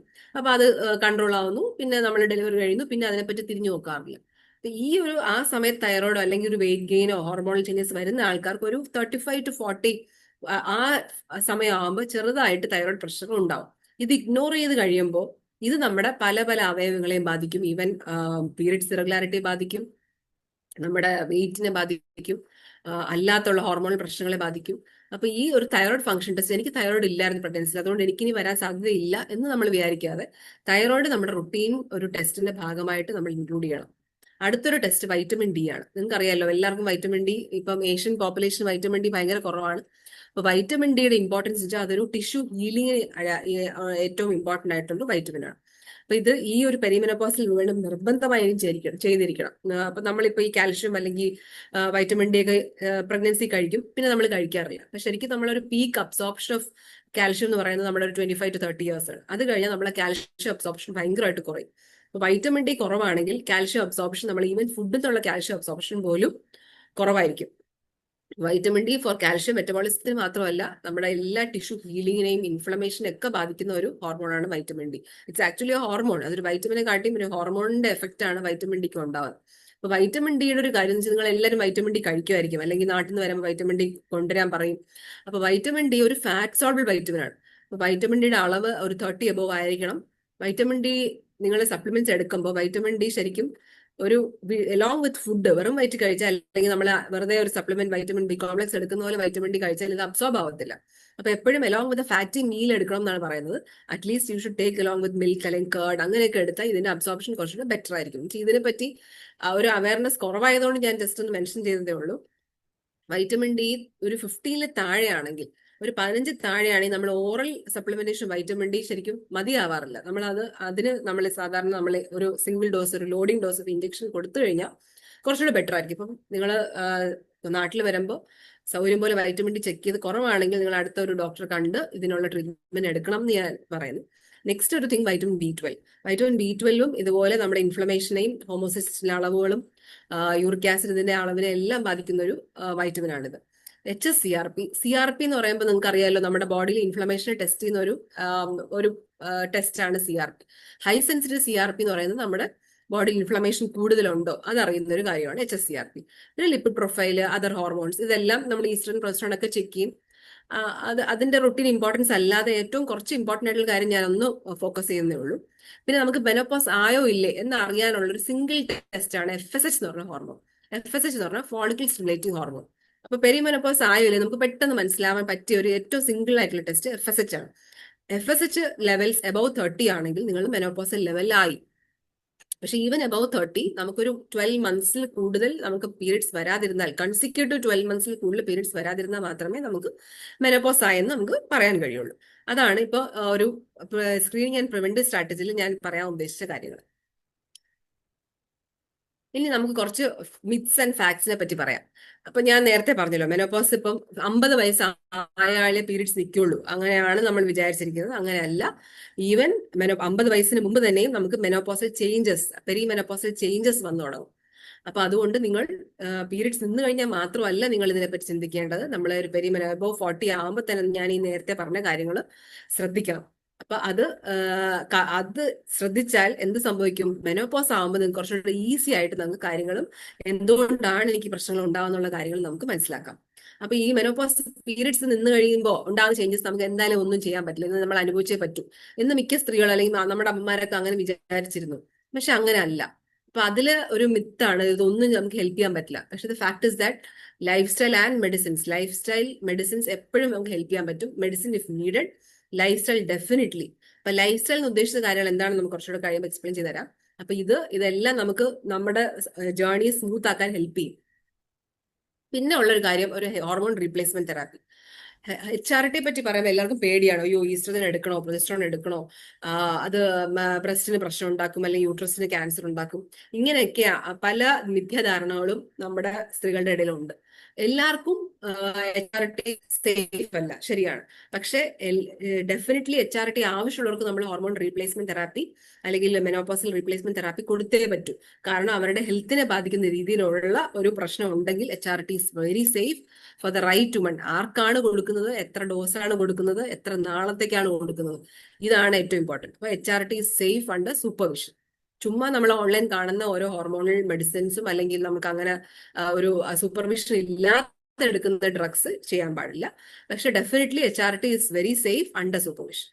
അടുത്തൊരു കാര്യം എന്ന് പറയുന്നത് വെയിറ്റ് ഗെയിൻ. ഞാൻ നേരത്തെ പറഞ്ഞല്ലോ, ഒരു പീരീഡ്സ് നിൽക്കുന്നതിന് ഒരു 10 years മുമ്പേ നമുക്ക് പെരിമെനോപോസൽ ഒരു പ്രീ മെനോപോസൽ ചേഞ്ചസ് വരും, അല്ലെങ്കിൽ ആ സമയത്തുള്ള വെയിറ്റ് ഗെയിൻ എന്തായാലും വരും എന്ന് വിചാരിക്കേണ്ട. ഡെഫിനറ്റ്ലി ന്യൂട്രീഷണൽ ചേഞ്ചസ് അത് നമുക്ക് ഡിസ്കസ് ചെയ്യാം. ആൻഡ് ഏറ്റവും ഇമ്പോർട്ടൻ്റ് ആയിട്ടുള്ള കാര്യം സ്ട്രെങ്ത് ട്രെയിനിങ് ആണ്. ഇപ്പം ഒരു മസിൽ ലോസ് വന്ന് തുടങ്ങുമ്പോഴാണ് നമുക്ക് വെയിറ്റ് ഗെയിൻ വരുന്നത്. ഇത് നമുക്ക് റിലേറ്റ് ചെയ്യാൻ പറ്റാത്തൊരു കാര്യമാണ്. മസിൽ ലോസ് വരുമ്പോൾ എങ്ങനെ നമുക്ക് വെയിറ്റ് ഗെയിൻ വരുന്നു? മസിൽ കൂടുമ്പോഴാണല്ലോ വെയിറ്റ് ഗെയിൻ വരുന്നതാണ് ആൾക്കാർ. നമ്മൾ ജിമ്മിൽ പോകുമ്പോൾ മസിൽ പെരുപ്പിച്ച് നടക്കുന്ന ആൾക്കാർക്ക് വെയിറ്റ് കൂടുതലാണ് അങ്ങനെ വിചാരിക്കുന്നതിനേക്കാൾ സ്ത്രീകളുടെ അങ്ങനെ അല്ല. മസിൽ ബിൽഡ് ചെയ്താൽ മാത്രമേ നിങ്ങൾക്ക് വെയിറ്റ് മാനേജ് ചെയ്യാൻ പറ്റുള്ളൂ. ഇതൊരു ഇമ്പോർട്ടന്റ് ആയിട്ടൊരു മെസ്സേജ് ആണ്. I want to convey this to every one. Strength training ആണ് ഏറ്റവും ഇമ്പോർട്ടന്റ് ആയിട്ടുള്ള ഒരു single exercise that a woman above 40 should do. 40 വയസ്സ് കഴിഞ്ഞുള്ള എല്ലാ സ്ത്രീകളും സ്ട്രെങ്ത് ട്രെയിനിങ് അല്ലെങ്കിൽ റെസിസ്റ്റൻസ് ട്രെയിനിങ് ചെയ്തിരിക്കണം. ഇത് നിങ്ങളുടെ ലൈഫ് ഒരു വളരെ ഇമ്പോർട്ടന്റ് ആയിട്ട് അല്ലെങ്കിൽ ഏറ്റവും നിങ്ങളുടെ ലൈഫിനെ ഏറ്റവും ഹെൽപ്പ് ചെയ്യാൻ പോകുന്ന ഒരു ഒറ്റ സിംഗിൾ തിങ് സ്ട്രെങ്ത് ട്രെയിനിങ്. അടുത്തൊരു കാര്യം എന്ന് പറഞ്ഞാൽ യൂറിൻ ലീക്കേജ്. യൂറിൻ ലീക്കേജിനെ പറ്റി പറയുമ്പോൾ അല്ലെങ്കിൽ ഒരു ചുമയ്ക്കുമ്പോൾ യൂറിൻ പോകുന്നതോ, ഉറക്കച്ചിരിക്കുമ്പോൾ യൂറിൻ പോകുന്നത്, ട്രാവൽ ചെയ്യുമ്പോൾ ഇതെല്ലാം ഒരു ബുദ്ധിമുട്ടുണ്ടാക്കുന്ന, എന്നാൽ ആരടുത്തും നമുക്ക് പുറത്ത് പറയാൻ പറ്റാത്ത ഒരു സിംറ്റമാണ് സ്ട്രെസ് യൂറിനറി ഇൻകോണ്ടിനൻസ്. അപ്പൊ ഇത് പ്രായം കൂടുന്ന അനുസരിച്ച് അല്ലെങ്കിൽ രണ്ടോ മൂന്നോ ഡെലിവറി കഴിയുമ്പോൾ ഇത് നോർമലാണ്, അപ്പൊ ഇത് ഞാൻ എങ്ങനെയാലും സഹിക്കാം, അപ്പൊ അങ്ങനെ വിചാരിച്ചിരിക്കുന്ന സ്ത്രീകളും അമ്മമാരും ഒക്കെ നമ്മുടെ കൂട്ടത്തിലുണ്ട്. അപ്പൊ ഇത് നോർമൽ അല്ല, ഇത് ട്രീറ്റബിൾ ആയിട്ടുള്ള ഒരു കണ്ടീഷനാണ്. ഇത് വളരെ എളുപ്പത്തിൽ അല്ലെങ്കിൽ നമുക്ക് നോൺ സർജിക്കൽ ആയിട്ട് തന്നെ ട്രീറ്റ് ചെയ്യാൻ പറ്റിയ ഒരു കാര്യമാണ് യൂറിൻ ലീക്കേജ്. ഇത് ഞാൻ പ്രത്യേകം ഇതിനെപ്പറ്റി പറഞ്ഞു. ഇത് സ്ത്രീകൾ പലരും പറയാൻ മടിക്കുന്ന ഒരു സിംറ്റം ആണ്. പക്ഷെ ഏറ്റവും അവരുടെ ലൈഫിൽ ബുദ്ധിമുട്ടുണ്ടാക്കുന്ന, അവരുടെ സോഷ്യൽ ലൈഫിൽ നിന്ന് വിഡ്രോ ചെയ്ത് പോകുന്ന ഒരു സിംറ്റമാണ് യൂറിൻ ലീക്കേജ്. അത് കാരണം ഞാനിത് മെൻഷൻ ചെയ്തതേ ഉള്ളൂ. അപ്പൊ എപ്പോഴും നമ്മൾ പീരീഡ്സ് നിന്ന് കഴിയുമ്പോൾ ഇത് തീർന്നു, എന്റെ ലൈഫ് ഇനി താഴോട്ടാണ്, അല്ലെങ്കിൽ എന്റെ ഹെൽത്ത് ഇനി എന്തായാലും പീരീഡ്സ് ഒക്കെ നിന്നല്ലോ, എനിക്ക് ഹെൽത്തിനെ പറ്റി ഞാൻ ഇനി അധികം ബോധർ ചെയ്യേണ്ട ആവശ്യമില്ല എന്ന്, അല്ലെങ്കിൽ നമ്മുടെ അപ്പിയറൻസിനെ പറ്റി ബോധർ ചെയ്യേണ്ട ആവശ്യമില്ല എന്ന് ഒരിക്കലും വിചാരിക്കരുത്.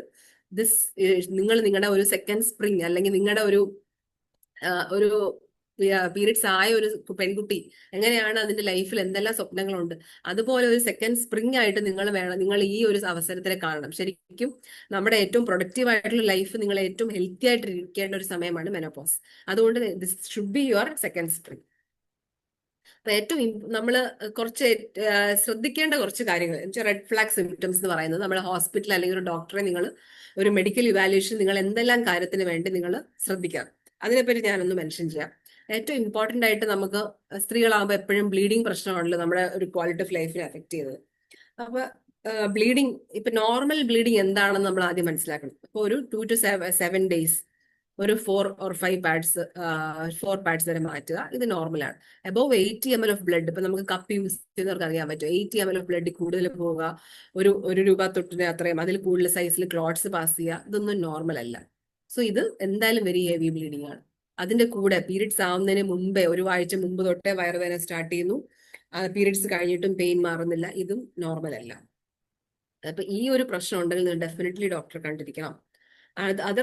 അടുത്തൊരു കാര്യം, ഒരു നോർമൽ പീരീഡ്സ് എന്ന് പറയുന്നത് ഒരു 21 to 35 days ആണ്. ഷോർട്ടൻ സൈക്കിൾസ് പെട്ടെന്ന് പീരീഡ്സ് വരുന്നു പറയും. ഒരു 21 ദിവസത്തിന് മുമ്പേ നിങ്ങൾക്ക് പീരീഡ്സ് വരുന്നു, അല്ലെങ്കിൽ ഒരു 3 മാസം 35 days കഴിഞ്ഞിട്ട് ഇറഗുലർ ആയിട്ടാണ്. ഇപ്പൊ ഈ പ്രാവശ്യം ഒരു 40 ദിവസമായിട്ട് പീരീഡ്സ് വരുന്നു, അടുത്ത പീരീഡ്സ് ഒരു 3 months കഴിഞ്ഞിട്ടായിരിക്കും. ഇങ്ങനെ എന്തെങ്കിലും ഉണ്ടെങ്കിലും ഡെഫിനറ്റ്ലി നിങ്ങൾ ഒരു മെഡിക്കൽ ഇവാലുവേഷൻ നടത്തിയിരിക്കണം. പോസ്റ്റ് കോയിറ്റൽ ബ്ലീഡിംഗ് എന്ന് പറഞ്ഞാൽ ഇപ്പം ഒരു സെക്ഷൽ റിലേഷൻഷിപ്പ് കഴിഞ്ഞതിന് ശേഷം സ്പോട്ടിങ് ഉണ്ടാവുന്നു, അല്ലെങ്കിൽ ആ സമയത്ത് പീരിയഡ്സ് വരുന്നു. ഒരു റിലേഷൻഷിപ്പ് ഒരു സെക്സ് കഴിഞ്ഞതിന് ശേഷം സ്പോട്ടിങ് വരുന്നത് തന്നെയാണ് പോസ്റ്റ് കോയിറ്റൽ ബ്ലീഡിംഗ് ആണ്. ഇതൊരു earliest symptom of CA cervix ആണ്. ക്യാൻസർ ഓഫ് സെർവിക്സിന്റെ ഏറ്റവും ഏർലിയസ്റ്റ് സിംറ്റം ആണ്. വളരെ ബിനൈൻ ആയിട്ട് എന്ന് വെച്ചാൽ ക്യാൻസർ അല്ലാത്ത മ്യൂക്കസ് പോളിപ്പുകൾ, സെർവൈക്കൽ പോളിപ്പുകളും ഇതേ സിംറ്റം ഉണ്ടാക്കും. അതുകൊണ്ട് ഇങ്ങനെ വന്നാൽ ഉടനെ പേടിക്കണമെന്നല്ല, ഇതിങ്ങനെ വന്നാൽ നിങ്ങൾ ഉടനെ ഒരു ഗൈനക്കോളജിസ്റ്റിനെ കാണണം. ഇപ്പൊ ഈവൻ സെർവിക്സിന്റെ ഗർഭാത്രത്തിന്റെ ഭാഗത്ത് ഇൻഫെക്ഷൻസോ അല്ലെങ്കിൽ ചെറിയ കുരുക്കളോ എന്തെങ്കിലും ഉണ്ടെങ്കിലും ഇതുപോലെ വരാം. ഇപ്പൊ ഇഗ്നോർ ചെയ്യേണ്ട ഒരു കാര്യമല്ലത്, ഇത് ഡെഫിനറ്റ്ലി നിങ്ങൾ ഡോക്ടറെ കണ്ടിരിക്കണം. ഇന്റർമെൻസ്ട്രൽ ബ്ലീഡിങ് എന്ന് പറഞ്ഞാൽ പീരീഡ്സ് വന്നു, ഒരു 15-20 ദിവസം ആകുമ്പോൾ വീണ്ടും ഒരു ചെറിയ സ്പോട്ടിങ്, പിന്നെ ഒന്നുമില്ല, അപ്പൊ പിന്നെ അടുത്ത പീരീഡ്സ് വരുന്നു. അതിനാണ് ബ്ലീഡിങ് ബിറ്റ്വീൻ പീരീഡ്സ് അല്ലെങ്കിൽ ഇന്റർമെൻസ്ട്രൽ ബ്ലീഡിംഗ് എന്ന് പറയുന്നത്. അപ്പൊ ഇതിന്റെ ഇമ്പോർട്ടൻസ് എന്ന് വെച്ചാൽ നമുക്ക് ചെറിയ പോളിപ്പുകൾ, ഗർഭാത്രത്തിന് ഉള്ളിൽ ചെറിയ ചെറിയ കുരുക്കളോ അങ്ങനെ എന്തെങ്കിലും ഉണ്ടെങ്കിൽ, അല്ലെങ്കിൽ ഉള്ളിലോട്ട് തള്ളി നിൽക്കുന്ന ഫൈബ്രോയിഡുകൾ ഉണ്ടെങ്കിലും ഇതുപോലെ പീരീഡ്സ് അതിന്റെ ഇടയിൽ ബ്ലീഡിങ് വരാം. ഇതൊക്കെയാണ് ബ്ലീഡിങ്ങിൽ ഉണ്ടാവാൻ നമ്മളൊരു മെഡിക്കൽ ഇവാലുവേഷൻ നടത്തേണ്ടതായിട്ടുള്ള ബ്ലീഡിങ്ങിൽ കാണുന്ന ചേഞ്ചസ് പെരിമെനോപോസൽ പീരീഡിൽ. അടുത്തൊരു കാര്യം പോസ്റ്റ് മെനോപോസൽ ബ്ലീഡിങ്. എന്ന് പറയുമ്പോൾ നമ്മൾ നേരത്തെ ഡിസ്കസ് ചെയ്തല്ലോ, ഒരു 12 months consecutive months 12 months periods വന്നില്ല എന്നാൽ മാത്രമേ നമ്മൾ മെനോപോസ് എന്ന് പറയാറുള്ളൂ. പക്ഷേ ഒരു 6 months പീരീഡ്സ് വന്നില്ല എന്നിട്ട് നിങ്ങൾക്ക് പീരീഡ്സ് വരുന്നു, ഇങ്ങനെ ഉണ്ടെങ്കിൽ നിങ്ങൾ ഡോക്ടർ കാണണം. അപ്പൊ അത് ആക്ച്വലി ഒരു 6 മാസം അമനോറിയ അല്ലെങ്കിൽ പീരീഡ്സ് വരാതിരുന്നിട്ട് പീരീഡ്സ് വന്നാൽ പോലും നിങ്ങൾ ഒരു മെഡിക്കൽ ഇവാലുവേഷൻ നടത്തണം. കാരണം ഇത് ശരിക്കും പീരീഡ്സ് നിന്നിട്ട് മീൻസ് മെനോപോസ് ആയിട്ട് വന്ന ബ്ലീഡിംഗ് ആണോ അതോ ഹോർമോണൽ പ്രശ്നം കാരണം വന്ന ബ്ലീഡിംഗ് ആണോ എന്ന് മനസ്സിലാക്കാൻ വേണ്ടിയിട്ടാണ്. അപ്പൊ നമ്മൾ ഈ പറഞ്ഞ പോലെ ഹോർമോണൽ ചേഞ്ചസ്, നമുക്ക് FSH എന്ന് പറഞ്ഞ ഹോർമോൺ നമ്മൾ ചെക്ക് ചെയ്യും, ഒരു അൾട്രാസൗണ്ട് സ്കാൻ എടുക്കും, എൻഡോമെട്രിയൽ തിക്നെസ് അതായത് യൂട്രസിനകത്തുള്ള ഗർഭാത്രത്തിനകത്ത് പീരീഡ്സ് വരുന്ന ആ ഒരു ഏരിയ ആണ് എൻഡോമെട്രി എന്ന് പറയുന്നത്. അതിന്റെ കട്ടി കൂടുതലാണെങ്കിൽ നമുക്ക് ചിലപ്പോൾ ഒരു പിപ്പൽ ബയോപ്സി, OP ഒരു ആയിട്ട് എടുക്കാൻ പറ്റിയ ഒരു പ്രൊസീജിയർ ആണ് പിപ്പലി ബയോപ്സി എന്ന് പറയുന്നത്. അതെടുക്കുമ്പോൾ എന്തെങ്കിലും ഏർലി ആയിട്ടുള്ള പ്രോബ്ലംസ് ഉണ്ടെങ്കിൽ നമുക്ക് കണ്ടുപിടിക്കാൻ പറ്റും. അതുകൊണ്ട് ഒരു 6 months എങ്കിലും പീരീഡ്സ് വരാതിരുന്നിട്ട് പിന്നെ പീരീഡ് വരുവാണെങ്കിൽ നിങ്ങൾ ഡെഫിനറ്റ്ലി ഒരു മെഡിക്കൽ ഇവാലുവേഷൻ ചെയ്തിരിക്കണം. അപ്പൊ ഇതൊക്കെയാണ് ഏറ്റവും ഇമ്പോർട്ടന്റ് ആയിട്ട് ബ്ലീഡിങ്ങിനുള്ള കാര്യങ്ങൾ നമ്മൾ ശ്രദ്ധിക്കാനുള്ളത്. അടുത്തത് ഞാൻ ഭയങ്കരമായിട്ട് വയറുവേദന, പീരീഡ്സ് അല്ലാത്ത സമയത്ത് പോലും പീരീഡ്സ് വരുന്ന പോലത്തെ ഒരു പെയിൻ, എനിക്കിപ്പോ പീരീഡ്സ് വരും എന്ന് വിചാരിക്കുന്ന പോലത്തെ ഒരു പെൽവിക് പെയിൻ, അത് പെർസിസ്റ്റന്റ് ആയിട്ട് നിൽക്കുന്നു. പീരീഡ്സ് കഴിഞ്ഞിട്ടും ഈ പെയിൻ മാറുന്നില്ല, ഭയങ്കര നടുവേദന അല്ലെങ്കിൽ ഭയങ്കര വയറുവേദന, ഇന്റർകോഴ്സ് സമയത്ത് സെക്ഷൽ റിലേഷൻഷിപ്പിന് ഇടയിൽ ഭയങ്കര പെയിൻ, ഇങ്ങനെയുള്ള കാര്യങ്ങൾ ചിലപ്പോൾ ചെറിയ ഓവറൻ സിസ്റ്ററുകളോ ഫൈബ്രോയിഡ്സോ അല്ലെങ്കിൽ സെർവൈക്കൽ പോളിപ്പോ അങ്ങനത്തെ എന്തെങ്കിലും ഒരു കാര്യത്തെ കൊണ്ടായിരിക്കാം ഇത് വരുന്നത്. അതുകൊണ്ടും ഈ 2 കാര്യങ്ങൾ നിങ്ങൾ എപ്പോഴും ശ്രദ്ധിക്കണം. പിന്നെ ബ്രസ്റ്റ്, ഞാൻ പറഞ്ഞല്ലോ, സെൽഫ് ബ്രസ്റ്റ് എക്സാമിനേഷൻ വളരെ ഇമ്പോർട്ടന്റ് ആയിട്ടുള്ള കാര്യമാണ്. ഇപ്പൊ ചെറിയ ലംബുകൾ ഉണ്ടെങ്കിൽ കാണാം ബ്രസ്റ്റിൽ നിന്ന് ഡിസ്ചാർജ് വരുന്നത്. ഇപ്പൊ നിപ്പിൾ ഡിസ്ചാർജ് അതിന്റെ കളർ ഭയങ്കര ഇമ്പോർട്ടന്റ് ആണ്. ഇപ്പൊ പാല് പോലുള്ള ഇപ്പൊ ഈവൻ ഫീഡിങ് നിർത്തി കഴിഞ്ഞ ഒരു 6 മാസം കഴിഞ്ഞിട്ടും ഈ നിപ്പിൾ ഡിസ്ചാർജ് മാറുന്നില്ല, ഹോർമോൺ ചേഞ്ചസ് കാരണമായിരിക്കാം. തൈറോയ്ഡ് കൂടി നിന്നാലും ഇതേപോലെ പ്രൊലാക്റ്റിന്റെ അളവ് കൂടിയിട്ട് നിപ്പിൾ ഡിസ്ചാർജ് ഉണ്ടാക്കും. ഒരു ഗ്രീനിഷ് കളറിലോ അല്ലെങ്കിൽ ഒരു ബ്ലഡ് സ്റ്റെയിൻ ഡിസ്ചാർജ് ഉണ്ടെങ്കിൽ ചിലപ്പോൾ ബ്രസ്റ്റിന്റെ അതിന്റെ അകത്തുള്ള ലാക്ടിഫറസ് ഡക്ട്, നമ്മളെ പാല് വരുന്ന ഗ്രന്ഥികളിലെ ഉള്ളിൽ ചെറിയ ഗ്രോത്തുകൾ ഉണ്ടെങ്കിലും ഇതുപോലത്തെ ഡിസ്ചാർജസ് വരാം. അപ്പൊ അതുകൊണ്ട് നിപ്പിൾ ഡിസ്ചാർജ് നമ്മൾ ഈ ഒരു സമയത്ത് ഈ ഒരു ഏജ് ഗ്രൂപ്പിൽ ഫീഡിങ് ഒക്കെ കഴിഞ്ഞല്ലോ എന്നിട്ട് പിന്നെയും ഇതുപോലത്തെ ഡിസ്ചാർജ് വരുവാണെങ്കിൽ നമ്മൾ ഡോക്ടറെ കാണണം. എന്തെങ്കിലും മെഡിസിൻസ് കാരണം കാരണവും ഇതുപോലെ ബ്രസ്റ്റിൽ നിന്ന് നിപ്പിൾ ഡിസ്ചാർജ് വരാം. കൂടുതലായിട്ട് നമ്മൾ ഗ്യാസിന്റെ ടാബ്ലറ്റ്, ഇപ്പം ഈ ഓമിപ്രസോൾ, ഡോംബെറഡോ, ഈ റാബിപ്രസോൾ ഇങ്ങനത്തെ സാധനങ്ങൾ നമ്മൾ സ്ഥിരമായിട്ട് ഗ്യാസ്ട്രൈറ്റിസ് കഴിക്കുന്ന ആൾക്കാർക്ക് പോലും ഈ പ്രൊലാക്റ്റിന്റെ അളവ് കൂടിയിട്ട് നിപ്പിൾ ഡിസ്ചാർജ് വരാം. തൈറോയ്ഡ് ഹോർമോൺ ഉണ്ടെങ്കിലും വരാം. സൈക്കാട്രിക് ഡ്രഗ്സ് കഴിക്കുന്നവർക്ക് പ്രൊലാക്റ്റിന്റെ അളവ് കൂടാം. അപ്പൊ ഇതെല്ലാം ഒരു ഈവൻ ഇതൊന്നും ഇല്ലാതെ പോലും നിപ്പിൾ ഡിസ്ചാർജ് വരാം. അപ്പൊ അതൊക്കെ നിങ്ങൾ അറിഞ്ഞിരിക്കേണ്ട കാര്യമാണ്. സ്കിന്നിലുള്ള ചേഞ്ചസ്, ബ്രസ്റ്റിലെ സ്കിൻ നോർമലി സ്മൂത്ത് ആയിരിക്കും. ഈ ഓറഞ്ചിന്റെ തൊലി പോലെ ഇങ്ങനെ ഉള്ളോട്ട് വലിഞ്ഞിരിക്കുന്ന പോലത്തെ തൊലികൾ, നിപ്പിളിലുണ്ടാകുന്ന ചേഞ്ചസ്, നിപ്പിൾ ഉള്ളോട്ട് വലിഞ്ഞിരിക്കുന്നു, ഒരു സൈഡിലെ നിപ്പിൾ മാത്രം വലിഞ്ഞിരിക്കുന്നു, ഇങ്ങനെ എന്തെങ്കിലും ചേഞ്ച് കണ്ടാൽ പോലും നിങ്ങൾ ഡോക്ടറെ കാണണം.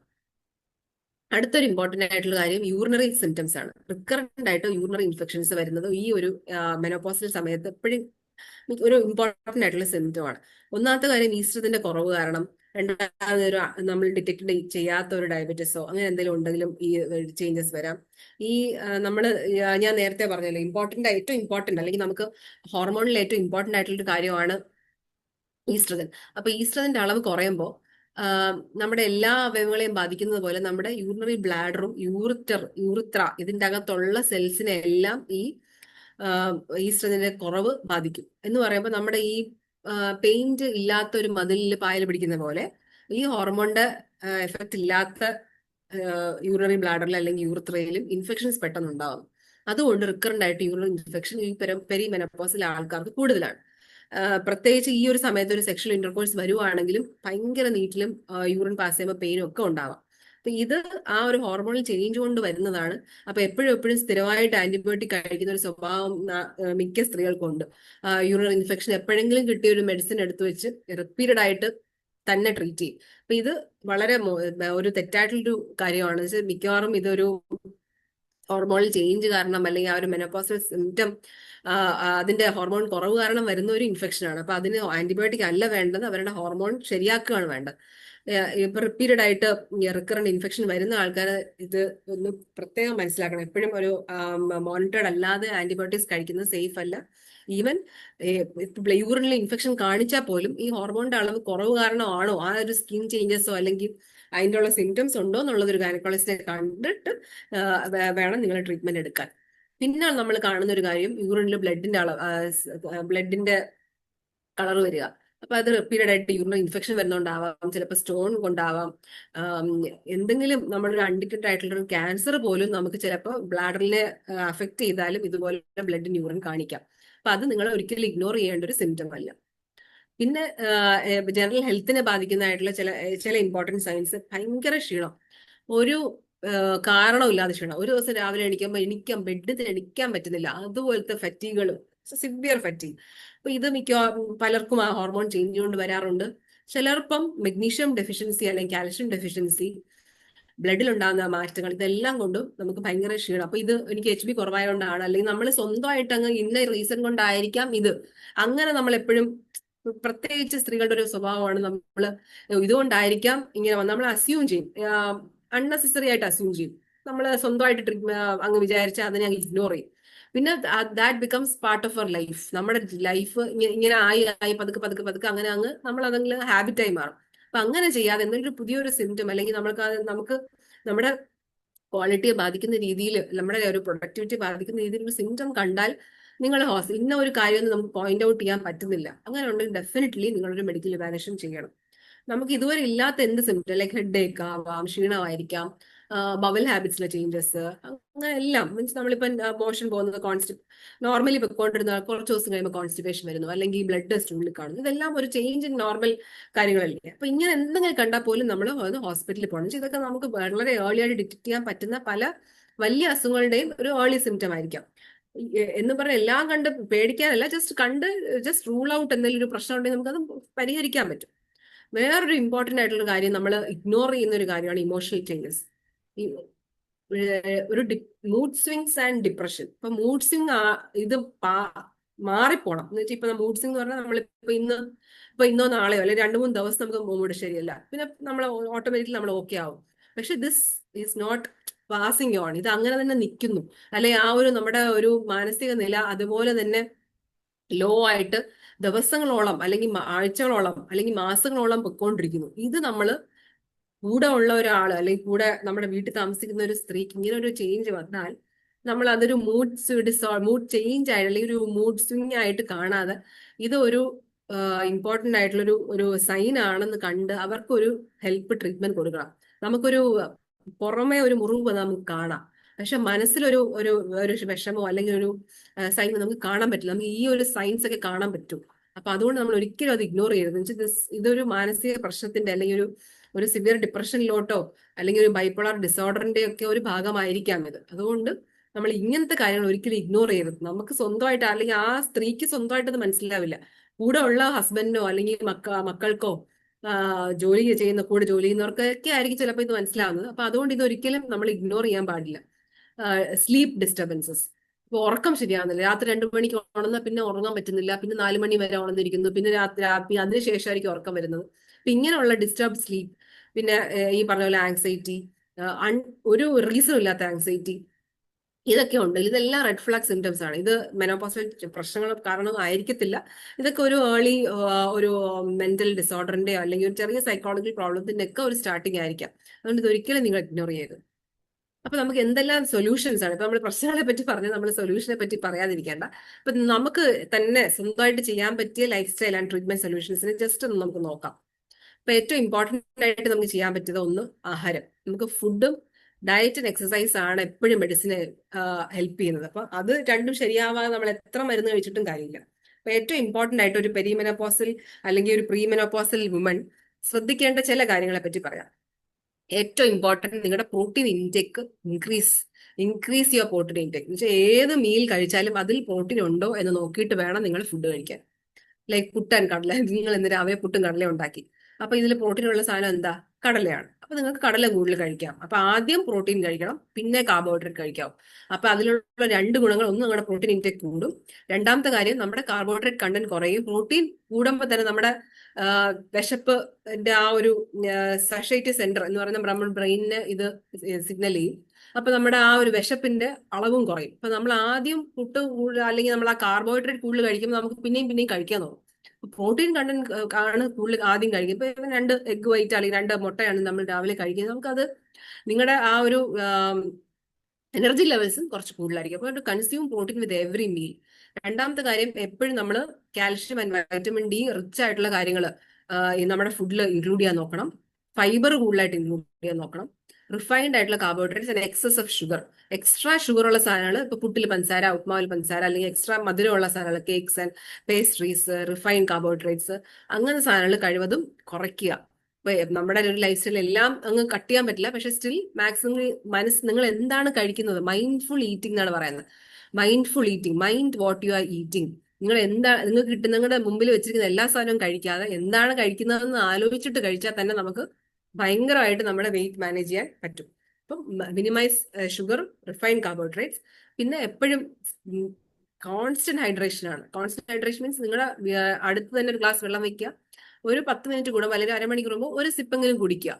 Constant hydration. നമുക്കൊരു ദാഹം വരുമ്പോഴല്ല വെള്ളം കുടിക്കേണ്ടത്, കുറച്ച് കുറച്ച് വെള്ളം ഇടയ്ക്കിടയ്ക്ക് കുടിച്ചുകൊണ്ടേ ഇരിക്കുക. അപ്പം നമ്മൾ ആ ഒരു ഹൈഡ്രേഷൻ മെയിൻറ്റെയിൻ ചെയ്ത് ഇത് പ്രത്യേകിച്ച് ഒരു പെരിമെനോപോസൽ അല്ലെങ്കിൽ ഒരു മെനോപോസൽ ലേഡിക്ക് ഏറ്റവും ഇമ്പോർട്ടന്റ് ആയിട്ടുള്ള, ഈവൻ നോട്ട് ഫോർ ലേഡീസ്, എല്ലാവർക്കും, പക്ഷെ പ്രത്യേകിച്ച് നമ്മൾ സ്ത്രീകൾ ശ്രദ്ധിക്കേണ്ട അല്ലെങ്കിൽ നമ്മൾ അത് ഇഗ്നോർ ചെയ്യുന്ന ചില കാര്യങ്ങളാണ്. അടുത്തത് ഏറ്റവും ഇമ്പോർട്ടന്റ് ആയിട്ടുള്ള ഒരു കാര്യം, മൂവ്മെന്റ് ആസ് മെഡിസിൻ എന്ന് പറഞ്ഞാൽ എക്സസൈസിന്റെ ഇമ്പോർട്ടൻസ് ആണ് ഇവിടെ ഞാൻ പറയാൻ ഉദ്ദേശിച്ചത്. ഇപ്പൊ ഒരു വീട്ടു ജോലി അല്ലെങ്കിൽ നമ്മുടെ ഓഫീസിലെ പോക്ക്, സ്റ്റാഫ് ആണെങ്കിൽ, നഴ്സസ് ആണെങ്കിൽ ഹോസ്പിറ്റലിൽ പോയി ഞാൻ 12 മണിക്കൂർ ജോലി ചെയ്യുന്ന ആളാണ്. അപ്പൊ ഇങ്ങനെയൊക്കെ പറയുന്നവരുണ്ട്. പക്ഷെ ഇത് വീട്ടുജോലി അല്ലെങ്കിൽ നിങ്ങളുടെ ഒരു work life is not exercise. നിങ്ങളൊരു ഡെയിലി എക്സസൈസിന് വേണ്ടി ഒരു 150 മിനിറ്റ്സ് പെർ വീക്ക് അതിനു വേണ്ടി തന്നെ സ്പെൻഡ് ചെയ്യണം. എന്നാലേ നമ്മളത് എക്സസൈസ് ആയിട്ട് കൂട്ടാവും. രണ്ടാമത്തെ കാര്യം, മൂവ്മെന്റ് ആസ് മെഡിസിൻ ഉദ്ദേശിച്ചത്, ഇപ്പൊ ജോലി ചെയ്യുന്ന ആൾക്കാരല്ല, അത് വീട്ടിലിരിക്കുന്ന ആൾക്കാരുണ്ടല്ലോ. അപ്പൊ രാവിലെ എണീക്കുന്നു, ഫുഡ് കഴിക്കുന്നു, വെറുതെ ഇരിക്കുന്നു, ഫോൺ വിളിക്കുമ്പോൾ വെറുതെ ഇരിക്കുന്നു, അങ്ങനെയൊക്കെ ഇരിക്കുന്ന, അപ്പം ചുമ്മാ ഇരിക്കുന്നു. ഇത് ഇപ്പൊ ഫോൺ വരുമ്പോ ജസ്റ്റ് നടക്കുക, അല്ലെങ്കിൽ നിങ്ങൾ ചെടിക്ക് വെള്ളം ഒഴിക്കാൻ പോവുക, എന്തെങ്കിലും അങ്ങനെ ഒരു ഡെയിലി മൂവ്മെന്റ് നിങ്ങളുടെ ഒരു റൊട്ടീന്റെ ഭാഗമാക്കി വെക്കുമ്പോൾ ഇത് ചെറിയ ചെറിയ കാര്യങ്ങളാണെങ്കിൽ പോലും നിങ്ങളുടെ മെറ്റബോളിസത്തിന് ഇത് ഭയങ്കരമായിട്ട് അഫക്റ്റ് ചെയ്യും. അതുകൊണ്ട് ടാർഗറ്റ് ഒരു 150 minutes of weekly activity. Movement, daily movement. ഇപ്പൊ വർക്കിംഗ് മൂവ്മെന്റ് അല്ലാത്ത ആൾക്കാർ പോലും വെറുതെ ഇരിക്കരുത്. ഫോൺ വരുമ്പോ ഒന്ന് എണിച്ച് നടക്കുക, അല്ലെങ്കിൽ വാഷ്റൂം ഫസ്റ്റ് ഫ്ലോറിലാണെങ്കിൽ അങ്ങോട്ട് പോയി വാഷ്റൂം പോവുക. ഇതിന് പോവുക, ഷോപ്പിങ്ങിന് പോവുകയാണെങ്കിൽ ജസ്റ്റ് 2 ബ്ലോക്ക് അപ്പുറം കാർ പാർക്ക് ചെയ്യുക, അത്രയും ദൂരം നടക്കാം. അപ്പൊ അങ്ങനത്തെ ചെറിയ ചെറിയ നമ്മുടെ ഡെയിലി ആക്ടിവിറ്റീസിൽ ചേഞ്ചസ് വരുത്തുമ്പോൾ തന്നെ ദാറ്റ് ബിക്കംസ് മൂവ്മെന്റ്. പിന്നെ ഇത് തന്നെ നമുക്കിപ്പോ നമ്മുടെ ഒരു ഡെയിലി എക്സസൈസ് റുട്ടീന്റെ ഭാഗമായിട്ട് അതും കൂടെ ആഡ് ചെയ്യുമ്പോൾ തന്നെ നമുക്ക് ചേഞ്ചസ് ഉണ്ടാവും. അടുത്തൊരു സ്ട്രെങ്ത് ട്രെയിനിങ് ഇമ്പോർട്ടൻസ് പറഞ്ഞാൽ മസിൽ ബിൽഡിംഗ് എന്ന് പറഞ്ഞാൽ നമ്മളിപ്പോ മസിൽ ഉണ്ടാക്കി പെരുപ്പിക്കുന്നല്ല, മസിൽ വീക്ക് ആവാതിരിക്കാൻ വേണ്ടിയിട്ടാണ് മസിൽ ബിൽഡിംഗ് സ്ട്രെങ്ത് ട്രെയിനിങ് ഉദ്ദേശിക്കുന്നത്. അപ്പൊ മസിൽ ബിൽഡ് ചെയ്യുമ്പോൾ തന്നെ നമ്മുടെ ബോഡി പോസ്ചർ ഇംപ്രൂവ് ആവും, മസിൽ ബിൽഡ് ചെയ്യുമ്പോൾ ബോൺ ഹെൽത്ത് ഇംപ്രൂവ് ആവും, മെറ്റബോളിസം ഇംപ്രൂവ് ആവും, വെയിറ്റ് മാനേജ്മെന്റ്.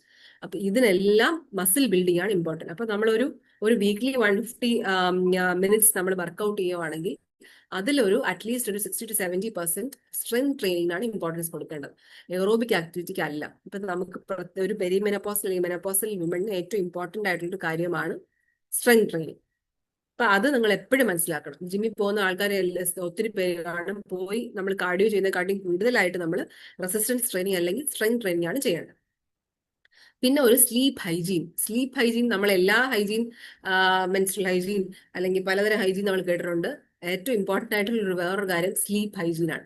സ്ലീപ്പ് ഹൈജീൻ എന്ന് ഉദ്ദേശിക്കുന്നത് നമ്മൾ ഇപ്പം നൈറ്റ് ഡ്യൂട്ടി ഉള്ള ആൾക്കാർക്ക് ബുദ്ധിമുട്ടായിരിക്കും, പക്ഷെ still you try to make a sleep routine. ഒരു പ്രത്യേക സ്റ്റിപ്പുലേറ്റഡ് ടൈമിൽ കിടന്നുറങ്ങാൻ ശ്രമിക്കുക, ഒരു കറക്റ്റ് ആയിട്ടുള്ള ടൈമിൽ എണിക്കുക. ഇപ്പോൾ ഇന്ന് രാത്രി 10 മണിക്ക് കിടന്നു, പിന്നെ നെക്സ്റ്റ് ഡേ നമ്മൾ 12 മണിക്ക് കിടന്നു, അങ്ങനെ ചെയ്യാതെ ഒരു കൃത്യമായിട്ടുള്ള സമയത്ത് നമ്മൾ കിടക്കാനും ഉണരാനും ശ്രമിക്കുക. ഇത് തന്നെ നമ്മുടെ ആ ഒരു ബോഡി ക്ലോക്കിനെ നമുക്ക് മാനേജ് ചെയ്യാൻ പറ്റും. ഒരു റെഗുലർ സ്ലീപ്പ് ഷെഡ്യൂൾ ഉണ്ടാക്കുന്നതാണ് ഉദ്ദേശിക്കുന്നത്. അപ്പൊ അതിന് ഇപ്പോൾ ഉറങ്ങുന്നതിന് ഒരു 1 hour മുമ്പ് നമ്മൾ മൊബൈൽ ഓഫ് ചെയ്യുക. അപ്പൊ നമ്മളെ മെന്റലി നമ്മൾ കുറച്ച് കാം ആവും. മെഗ്നീഷ്യം സപ്ലിമെന്റ്സ് നമുക്ക് രാത്രി എടുക്കാം, പംകിൻ സീഡ്സ്, അങ്ങനത്തെ സാധനമെല്ലാം മെഗ്നീഷ്യം റിച്ച് ആയിട്ടുള്ള ഫുഡാണ്. അപ്പൊ ഇത് ഒരു സ്ലീപ്പ് ഹൈജീൻ ഉണ്ടാക്കുമ്പോൾ നമ്മുടെ ഹോർമോൺസ്, മെലറ്റോണിൻ, പ്രൊജസ്ട്രോൺ, ഇങ്ങനത്തെ ഹോർമോൺസ് എല്ലാം നമ്മുടെ ബോഡിയിലെ ഒരു ആക്ടിവിറ്റിയെ, ആ ഒരു ക്ലോക്കിനെ നമുക്കൊന്ന് സെറ്റ് ചെയ്യാൻ പറ്റും. മോർണിംഗ് സൺലൈറ്റ് എക്സ്പോഷർ വളരെ ഇമ്പോർട്ടൻ്റ് ആണ്. 5 to 10 മിനിറ്റ്സ് എങ്കിലും നമുക്ക് രാവിലത്തെ ഒരു സൺലൈറ്റ് കൊള്ളുമ്പോൾ not only for vitamin D, നമ്മുടെ ഹോർമോൺസിനെ ഒന്ന് അലൈൻ ചെയ്യും. ഒരു സിർക്കേഡിയൻ റിതം എന്ന് പറയും. സിർക്കേഡിയൻ റിതം പറഞ്ഞാൽ നമ്മളെ ഡേ ആൻഡ് നൈറ്റ് റിതം ഉള്ളതുപോലെ ഇപ്പൊ എപ്പോഴും ഫുൾ ടൈം എ സിയിലോ അല്ലെങ്കിൽ അതിലൊക്കെ വർക്ക് ചെയ്യുന്ന ആൾക്കാർക്ക് ഒരു സൺലൈറ്റ് എക്സ്പോഷർ കുറവാണ്. അപ്പൊ ഈ ഒരു ഡേ നൈറ്റ് നമ്മുടെ ബോഡിയിൽ പല പല ചേഞ്ചസ് ഡേയിൽ നടക്കുന്നതുകൊണ്ട് നൈറ്റിൽ നടക്കുന്നതുകൊണ്ട് ആ കാര്യങ്ങൾ സെറ്റ് ചെയ്യാനാണ് ഈ സിർക്കേഡിയൻ റിതം സെറ്റ് ചെയ്യുന്നത് പറയുന്നത്.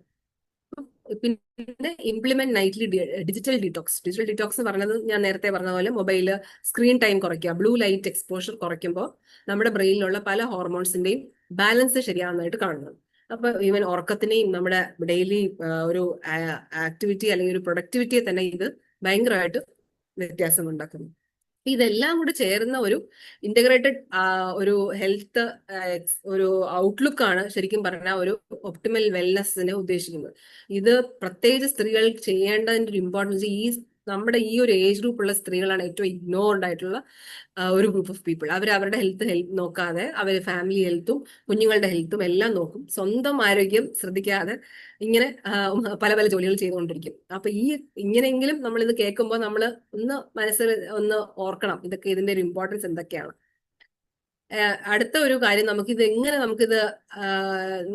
നമ്മൾ സ്ത്രീകൾ തന്നെയാണ് അവരവരെ ഇംപ്രൂവ് ചെയ്യിക്കേണ്ടത്, അവരവരെ തന്നെ ഒന്ന് ഹെൽപ്പ് ചെയ്യാൻ സ്ത്രീകൾ തന്നെയാണ് ഉള്ളത്. പക്ഷെ നമ്മുടെ ഫാമിലിയിലുള്ള ആൾക്കാർക്കും അതിനെ അത്രയും ഇമ്പോർട്ടന്റ് ആയിട്ടുള്ള റോളുണ്ട്, പ്രത്യേകിച്ച് ഭർത്താക്കന്മാർക്കും കുഞ്ഞുങ്ങൾക്കും. അപ്പൊ ഇപ്പൊ ഇങ്ങനെ ഒരു ഹോർമോണൽ ചേഞ്ച് നടക്കുന്ന ഒരു സ്ത്രീക്ക് ഏറ്റവും അണ്ടർസ്റ്റാൻഡിങ് ആയിട്ട് ഹെൽപ്പ് ചെയ്യാൻ പറ്റുന്നത് ഹസ്ബൻഡ്സിന് തന്നെയാണ്. അപ്പൊ ഇപ്പൊ ഒരു സിറ്റുവേഷൻ ഉണ്ടായി, അവൾ ഓവർ റിയാക്ട് ചെയ്യുകയാണ്, അല്ലെങ്കിൽ അവള് ഭയങ്കര ഇത്രയും ദേഷ്യപ്പെടാൻ എന്തിരിക്കുന്നു, അല്ലെങ്കിൽ ഇത്രയും സങ്കടപ്പെടാൻ വേണ്ടി ഞാനൊന്നും പറഞ്ഞില്ലല്ലോ എന്ന് മിക്ക ഹസ്ബൻഡ്സും പറയുന്നത് കേൾക്കാറുണ്ട്. അപ്പൊ ഇങ്ങനൊരു ഹോർമോൺ ചേഞ്ച് വരുമ്പോൾ ഇത് സ്വാഭാവികമായിട്ട് സംഭവിക്കുന്നതാണ്. അപ്പൊ അതിനെ ജസ്റ്റ് ഒന്ന് തോളി തട്ടുക, അല്ലെങ്കിൽ ഒന്ന് ജസ്റ്റ് ചേർത്ത് പിടിക്കുക, ഇത് തന്നെ വളരെ ചേഞ്ചസ് നമ്മുടെ ലൈഫിൽ ഉണ്ടാക്കും. അപ്പൊ ഈ മനസ്സിലാക്കണമെങ്കിൽ ഹസ്ബൻഡ്സിന് മനസ്സിലാവണം ഇത് എന്തുകൊണ്ടാണ് ഇവളിങ്ങനെ ചെയ്യുന്നത്, അല്ലെങ്കിൽ ഇത് എന്തുകൊണ്ടാണ് ഇങ്ങനെ ഒന്ന് റിയാക്ട് ചെയ്തത്, എന്താണ് ഇവളുടെ പ്രശ്നം എന്ന് മനസ്സിലാക്കാനായിട്ടുള്ള ഒരു അവയർനെസ് ഉണ്ടായിരിക്കണം. കുഞ്ഞുങ്ങളും ഇപ്പൊ അമ്മയ്ക്കിന്ന് ദേഷ്യമാണ്, അമ്മ ഇന്ന് മൂടില്ല, അമ്മയ്ക്കിന്ന് മൂഡ് ശരിയല്ല എന്നൊക്കെ വിചാരിക്കുമ്പോഴും ആ ഹോർമോൺ ചേഞ്ച് കൊണ്ടായിരിക്കാം. അപ്പൊ അത് അവരെ ഒന്ന് ഇറിറ്റേറ്റ് ചെയ്യാതെയോ അല്ലെങ്കിൽ അവരുടെ ഒന്ന് വീട്ടിലെ കാര്യങ്ങളൊന്ന് ഹെൽപ്പ് ചെയ്ത് കൊടുക്കുമ്പോൾ തന്നെ ചെറിയ കാര്യങ്ങൾ മതി, ഇതൊക്കെ ഭയങ്കര ആയിട്ട് അവരുടെ മൂഡിനെ ശരിയാക്കും. നെക്സ്റ്റ് ഒരു കാര്യം സ്ട്രെസ്. ഇപ്പൊ സ്ട്രെസ് മാനേജ്മെന്റ് എന്ന് പറഞ്ഞാൽ എല്ലാവർക്കും ബുദ്ധിമുട്ടാണ്. പക്ഷെ നിങ്ങൾക്ക് വേണ്ടി തന്നെ കുറച്ച് സമയം കണ്ടെത്തിയേ പറ്റൂ. എന്ന് പറഞ്ഞാൽ ഇമ്പോർട്ടൻസ് ഓഫ് മീ ടൈം. ഒരു അറ്റ്ലീസ്റ്റ് ഫോർ 10 minutes എങ്കിലും നമ്മൾ ഇതിനു വേണ്ടി ഒന്ന് സ്വന്തം ഒരു ആരോഗ്യത്തിന് വേണ്ടി അല്ലെങ്കിൽ നിങ്ങളുടെ ഒരു മാനസിക ആരോഗ്യത്തിന് വേണ്ടി സമയം ചെലവഴിച്ചേ പറ്റൂ. അത് നമുക്ക് ഇമ്പോർട്ടൻറ്റ് സ്ലീപ്പ് ഹൈജീൻ കൊണ്ട് ചെയ്യാം. എക്സ്ട്രാ കാര്യങ്ങളൊന്നും ചെയ്യാതിരിക്കുക എന്ന് വെച്ചാൽ എക്സ്ട്രാ സ്ട്രെസ് ഉണ്ടാക്കുന്ന കാര്യങ്ങൾ നിങ്ങൾ വഴിമാറി നടക്കുക. നിങ്ങൾക്ക് ഈ സമയം ഇതിനു വേണ്ടി ഉള്ളതല്ല എന്ന് നിങ്ങൾ മനസ്സിലാക്കണം. എല്ലാത്തിനും എസ് പറഞ്ഞുകൊണ്ടിരിക്കുമ്പോൾ ചിലപ്പം പല ബുദ്ധിമുട്ടുകൾ നമുക്ക് മനസ്സിലുണ്ടാവും. അപ്പൊ ഇത് നമുക്ക് എക്സ്ട്രാ സ്ട്രെസ് ഉണ്ടാക്കുന്നതാണെങ്കിൽ നിങ്ങൾ അത് ചെയ്യാതിരിക്കുക, നിങ്ങൾക്ക് തന്നെ ഗുണം ഉണ്ടാവുള്ളൂ. ഏറ്റവും ഇമ്പോർട്ടന്റ് ആയിട്ട് ഞാൻ പറയാൻ ഉദ്ദേശിച്ചത് ഡിപ്രഷൻ ആൻഡ് മൂഡ് സ്വിങ്സ്, ഇത് രണ്ടാണ്. ഡിപ്രഷൻ എന്താണെന്ന് മനസ്സിലാക്കണം, മൂഡ് സ്വിങ്സ് എന്താണെന്ന് മനസ്സിലാക്കണം. അപ്പൊ എപ്പോഴും ഇത് ഹോർമോൺ പ്രശ്നം കൊണ്ടായിരിക്കത്തില്ല, ഒരു ഏർലി സൈക്കോളജിക്കൽ അല്ലെങ്കിൽ ഒരു സൈക്യാട്രിക് പ്രോബ്ലത്തിന്റെ ഒരു സ്റ്റാർട്ടിങ് ആയിരിക്കാം. അതുകൊണ്ട് നെവർ ഇഗ്നോർ ഡിപ്രഷൻ. എപ്പോഴും പറയാറുണ്ടല്ലോ, നമ്മളിപ്പം എല്ലാം സ്ത്രീകളാണല്ലോ എല്ലാ വീട്ടിലെ കാര്യങ്ങൾ ചെയ്യുന്നത്, എല്ലാവർക്കും വേണ്ടി വീട് മാനേജ് ചെയ്യുന്നു, ഹോസ്പിറ്റൽ മാനേജ് ചെയ്യുന്നു, അല്ലെങ്കിൽ അവരുടെ ലൈഫ് മാനേജ് ചെയ്യുന്നു, ബാക്കിയുള്ളവരുടെ ലൈഫ് എല്ലാം മാനേജ് ചെയ്യുന്നു. പക്ഷെ ഈ ഒരു സമയം നിങ്ങളുടെ ലൈഫ് മാനേജ് ചെയ്യേണ്ട ഒരു സമയമാണ്. നിങ്ങളുടെ വിളക്കത്തിൽ എണ്ണ നിങ്ങൾ ഒഴിക്കാതിരുന്ന വേറെ ആരും ഒഴിക്കില്ല. അപ്പൊ refill your own lamp and you just look back to your health. നിങ്ങളുടെ ആരോഗ്യം നിങ്ങൾ ശ്രദ്ധിക്കേണ്ട ഒരു സമയമായിട്ട് നിങ്ങൾ ഇതിനെ കണക്കാക്കണം. അപ്പൊ എപ്പോഴും നമ്മൾ ഒരു ടയർഡ്നെസ്സോ അല്ലെങ്കിൽ യൂറിൻ ലീക്കോ അല്ലെങ്കിൽ ഒരു വിഷമോ ഒരു ഘട്ടം ഉണ്ടാകുന്നത് നോർമൽ ആണെന്ന് നമ്മൾ വിചാരിക്കരുത്. അപ്പൊ ഇത് മനസ്സിലാക്കി നിങ്ങൾ അതിനായിട്ടുള്ള ഒരു കറക്റ്റ് ആയിട്ടുള്ള മെഡിക്കൽ ഗൈഡൻസ് നിങ്ങൾ എടുത്താൽ നിങ്ങൾക്ക് ബാക്കിയുള്ള നിങ്ങളുടെ ലൈഫ് ഡെഫിനറ്റ്ലി നിങ്ങൾ മോർ ഹെൽത്തി ആയിട്ട് നിങ്ങൾ ഇരിക്കും. അപ്പൊ റൈറ്റ് സപ്പോർട്ട് നിങ്ങൾക്ക് വേണം and always prioritise your health. നിങ്ങളുടെ ലൈഫ് ഫാമിലിയുടെ ഒരു ഹെൽത്ത് എന്ന് പറഞ്ഞാൽ നിങ്ങളുടെ ആരോഗ്യമാണ് നിങ്ങളുടെ ഫാമിലിയുടെ ഹെൽത്ത്. അപ്പൊ നിങ്ങൾ എത്ര ആരോഗ്യവതിയായിട്ടിരിക്കും അതേപോലെ ആയിരിക്കും, അല്ലെങ്കിൽ അതിലും എത്രയോ മടങ്ങ് നിങ്ങളുടെ ഫാമിലി ഹെൽത്തി ആയിരിക്കും. അപ്പൊ അതുകൊണ്ട് നിങ്ങളുടെ ലൈഫിനെ ഇപ്പൊ ഇനിയെങ്കിലും നിങ്ങൾ ഈ കാര്യങ്ങൾ ശ്രദ്ധിച്ച് മുമ്പോട്ട് പോവുക. ഈ ഒരു അവസരം എനിക്ക് തന്നതിൽ സാരഥി കുവൈറ്റ് ആൾക്കാർക്ക് ഞാൻ താങ്ക് യു പറയുന്നു. പിന്നെ ഞാൻ ഒരു കാര്യം കൂടെ പറയട്ടെ. ഞാനിപ്പം വർക്ക് ചെയ്യുന്നത് അല്ലെങ്കിൽ എനിക്ക് ഈ ഒരു ഫീൽഡ് അല്ലെങ്കിൽ ഇപ്പൊ ആദ്യം കവിത ആണ് എൻ്റെ അടുത്ത് എനിക്ക് തോന്നുന്നു കവിത പറഞ്ഞിട്ടാണ് ഈ ഒരു കാര്യം അതിന് വേണ്ടി സാരഥി മുമ്പോട്ട് വന്നത്. എനിക്ക് ഈ ഒരു വുമൻ വെൽനെസ്സിന് എനിക്ക് ഏറ്റവും എൻ്റെ ഒരു ക്ലോസ് ടു ഹാർട്ട് ആയിട്ടുള്ള ഒരു കാര്യമാണ്. അപ്പൊ അതുകൊണ്ട് ഞാനൊരു സെന്റർ കൊച്ചി സ്റ്റാർട്ട് ചെയ്തിട്ടുണ്ട്. നിങ്ങൾക്ക് എന്ത് ആവശ്യം ഉണ്ടെങ്കിലും ഇനി കൊച്ചി വരുമ്പോൾ നിങ്ങൾക്ക് ഈ സ്ഥലത്ത് വരാം. കാക്കനാടാണിത്. ഇപ്പൊ ഓൺലൈൻ കൺസൾട്ടേഷൻസും ഉണ്ട്. എന്തെങ്കിലും ആവശ്യം ഉണ്ടെങ്കിൽ നമുക്കൊരു സർജിക്കൽ ആയിട്ടല്ലാത്ത ഹെൽത്തും അല്ലെങ്കിൽ വിമൻ മെന്റൽ ഹെൽത്തും പ്രിവെന്റീവ് ആയിട്ടുള്ള കാര്യങ്ങളും ഒരു ഫങ്ഷണൽ ഗൈനക്കോളജി ആയിട്ടുള്ള കാര്യങ്ങളെല്ലാം നമുക്കിവിടെ ഒന്ന് അഡ്രസ് ചെയ്യുന്നുണ്ട്. സാധാരണ ഒരു ഹോസ്പിറ്റലിൽ പോയി ഒരു ഗൈനക്കോളജിസ്റ്റ് കാണുന്ന ആ ഒരു ബിസി ഒ പി അല്ലാതെ നിങ്ങൾക്ക് എന്തെങ്കിലും ഒരു ഹെൽപ്പ് ഈ ഒരു കാര്യങ്ങളിൽ വേണമെങ്കിൽ നിങ്ങൾക്ക് എപ്പോഴും എന്നെ അപ്രോച്ച് ചെയ്യാം. Thank you so much.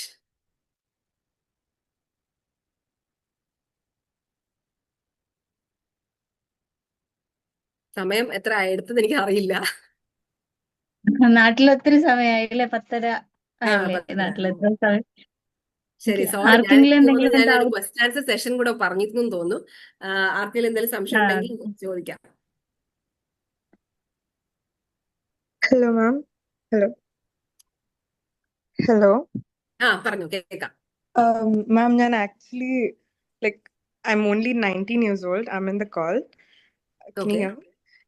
So, ended out can PCOD, because most people where I am from, like, I'm in college right now. So Okay. I see Can I multiple. see you? Your video is not on. Actually, my internet is really bad. That's the Okay, reason. fine. Yeah, just tell me. So the people around me, my friends, most of them are facing PCOD. So can that lead to the condition like early menopause or like something like that? Because No, there what are do you I know that you know something about PCOD. So PCOD means they are having irregular cycles or Yeah. they are having other symptoms of PCOD, because PCOD Yeah. is not irregular cycles alone. PCOD Yeah, I means know. there are 2 out of 3 symptoms has to be there. That is, she has to have Yeah. irregular cycles, excessive hair growth വേണം, that is Yeah. excessive androgen, and Hot ultrasound flashes as findings of such. PCOD. അപ്പൊ Yeah. ഇതിൽ ഒരു അപ്പൊ at least 2 out of 3 ഉണ്ടല്ലേ നമുക്ക് PCOD എന്ന് പറയുള്ളൂ. It is not related yeah. to menopause. Yeah. PCOD is excess of estrogen. Estrogen is more in PCO. That is Okay. not, that does not lead to early menopause. Don't worry. Okay. Thank you. മറ്റാരെങ്കിലും? Hello ആ പറഞ്ഞോ. Hello ma'am, ഞാൻ ആതിരയാണ്. ആ എന്തുണ്ട്?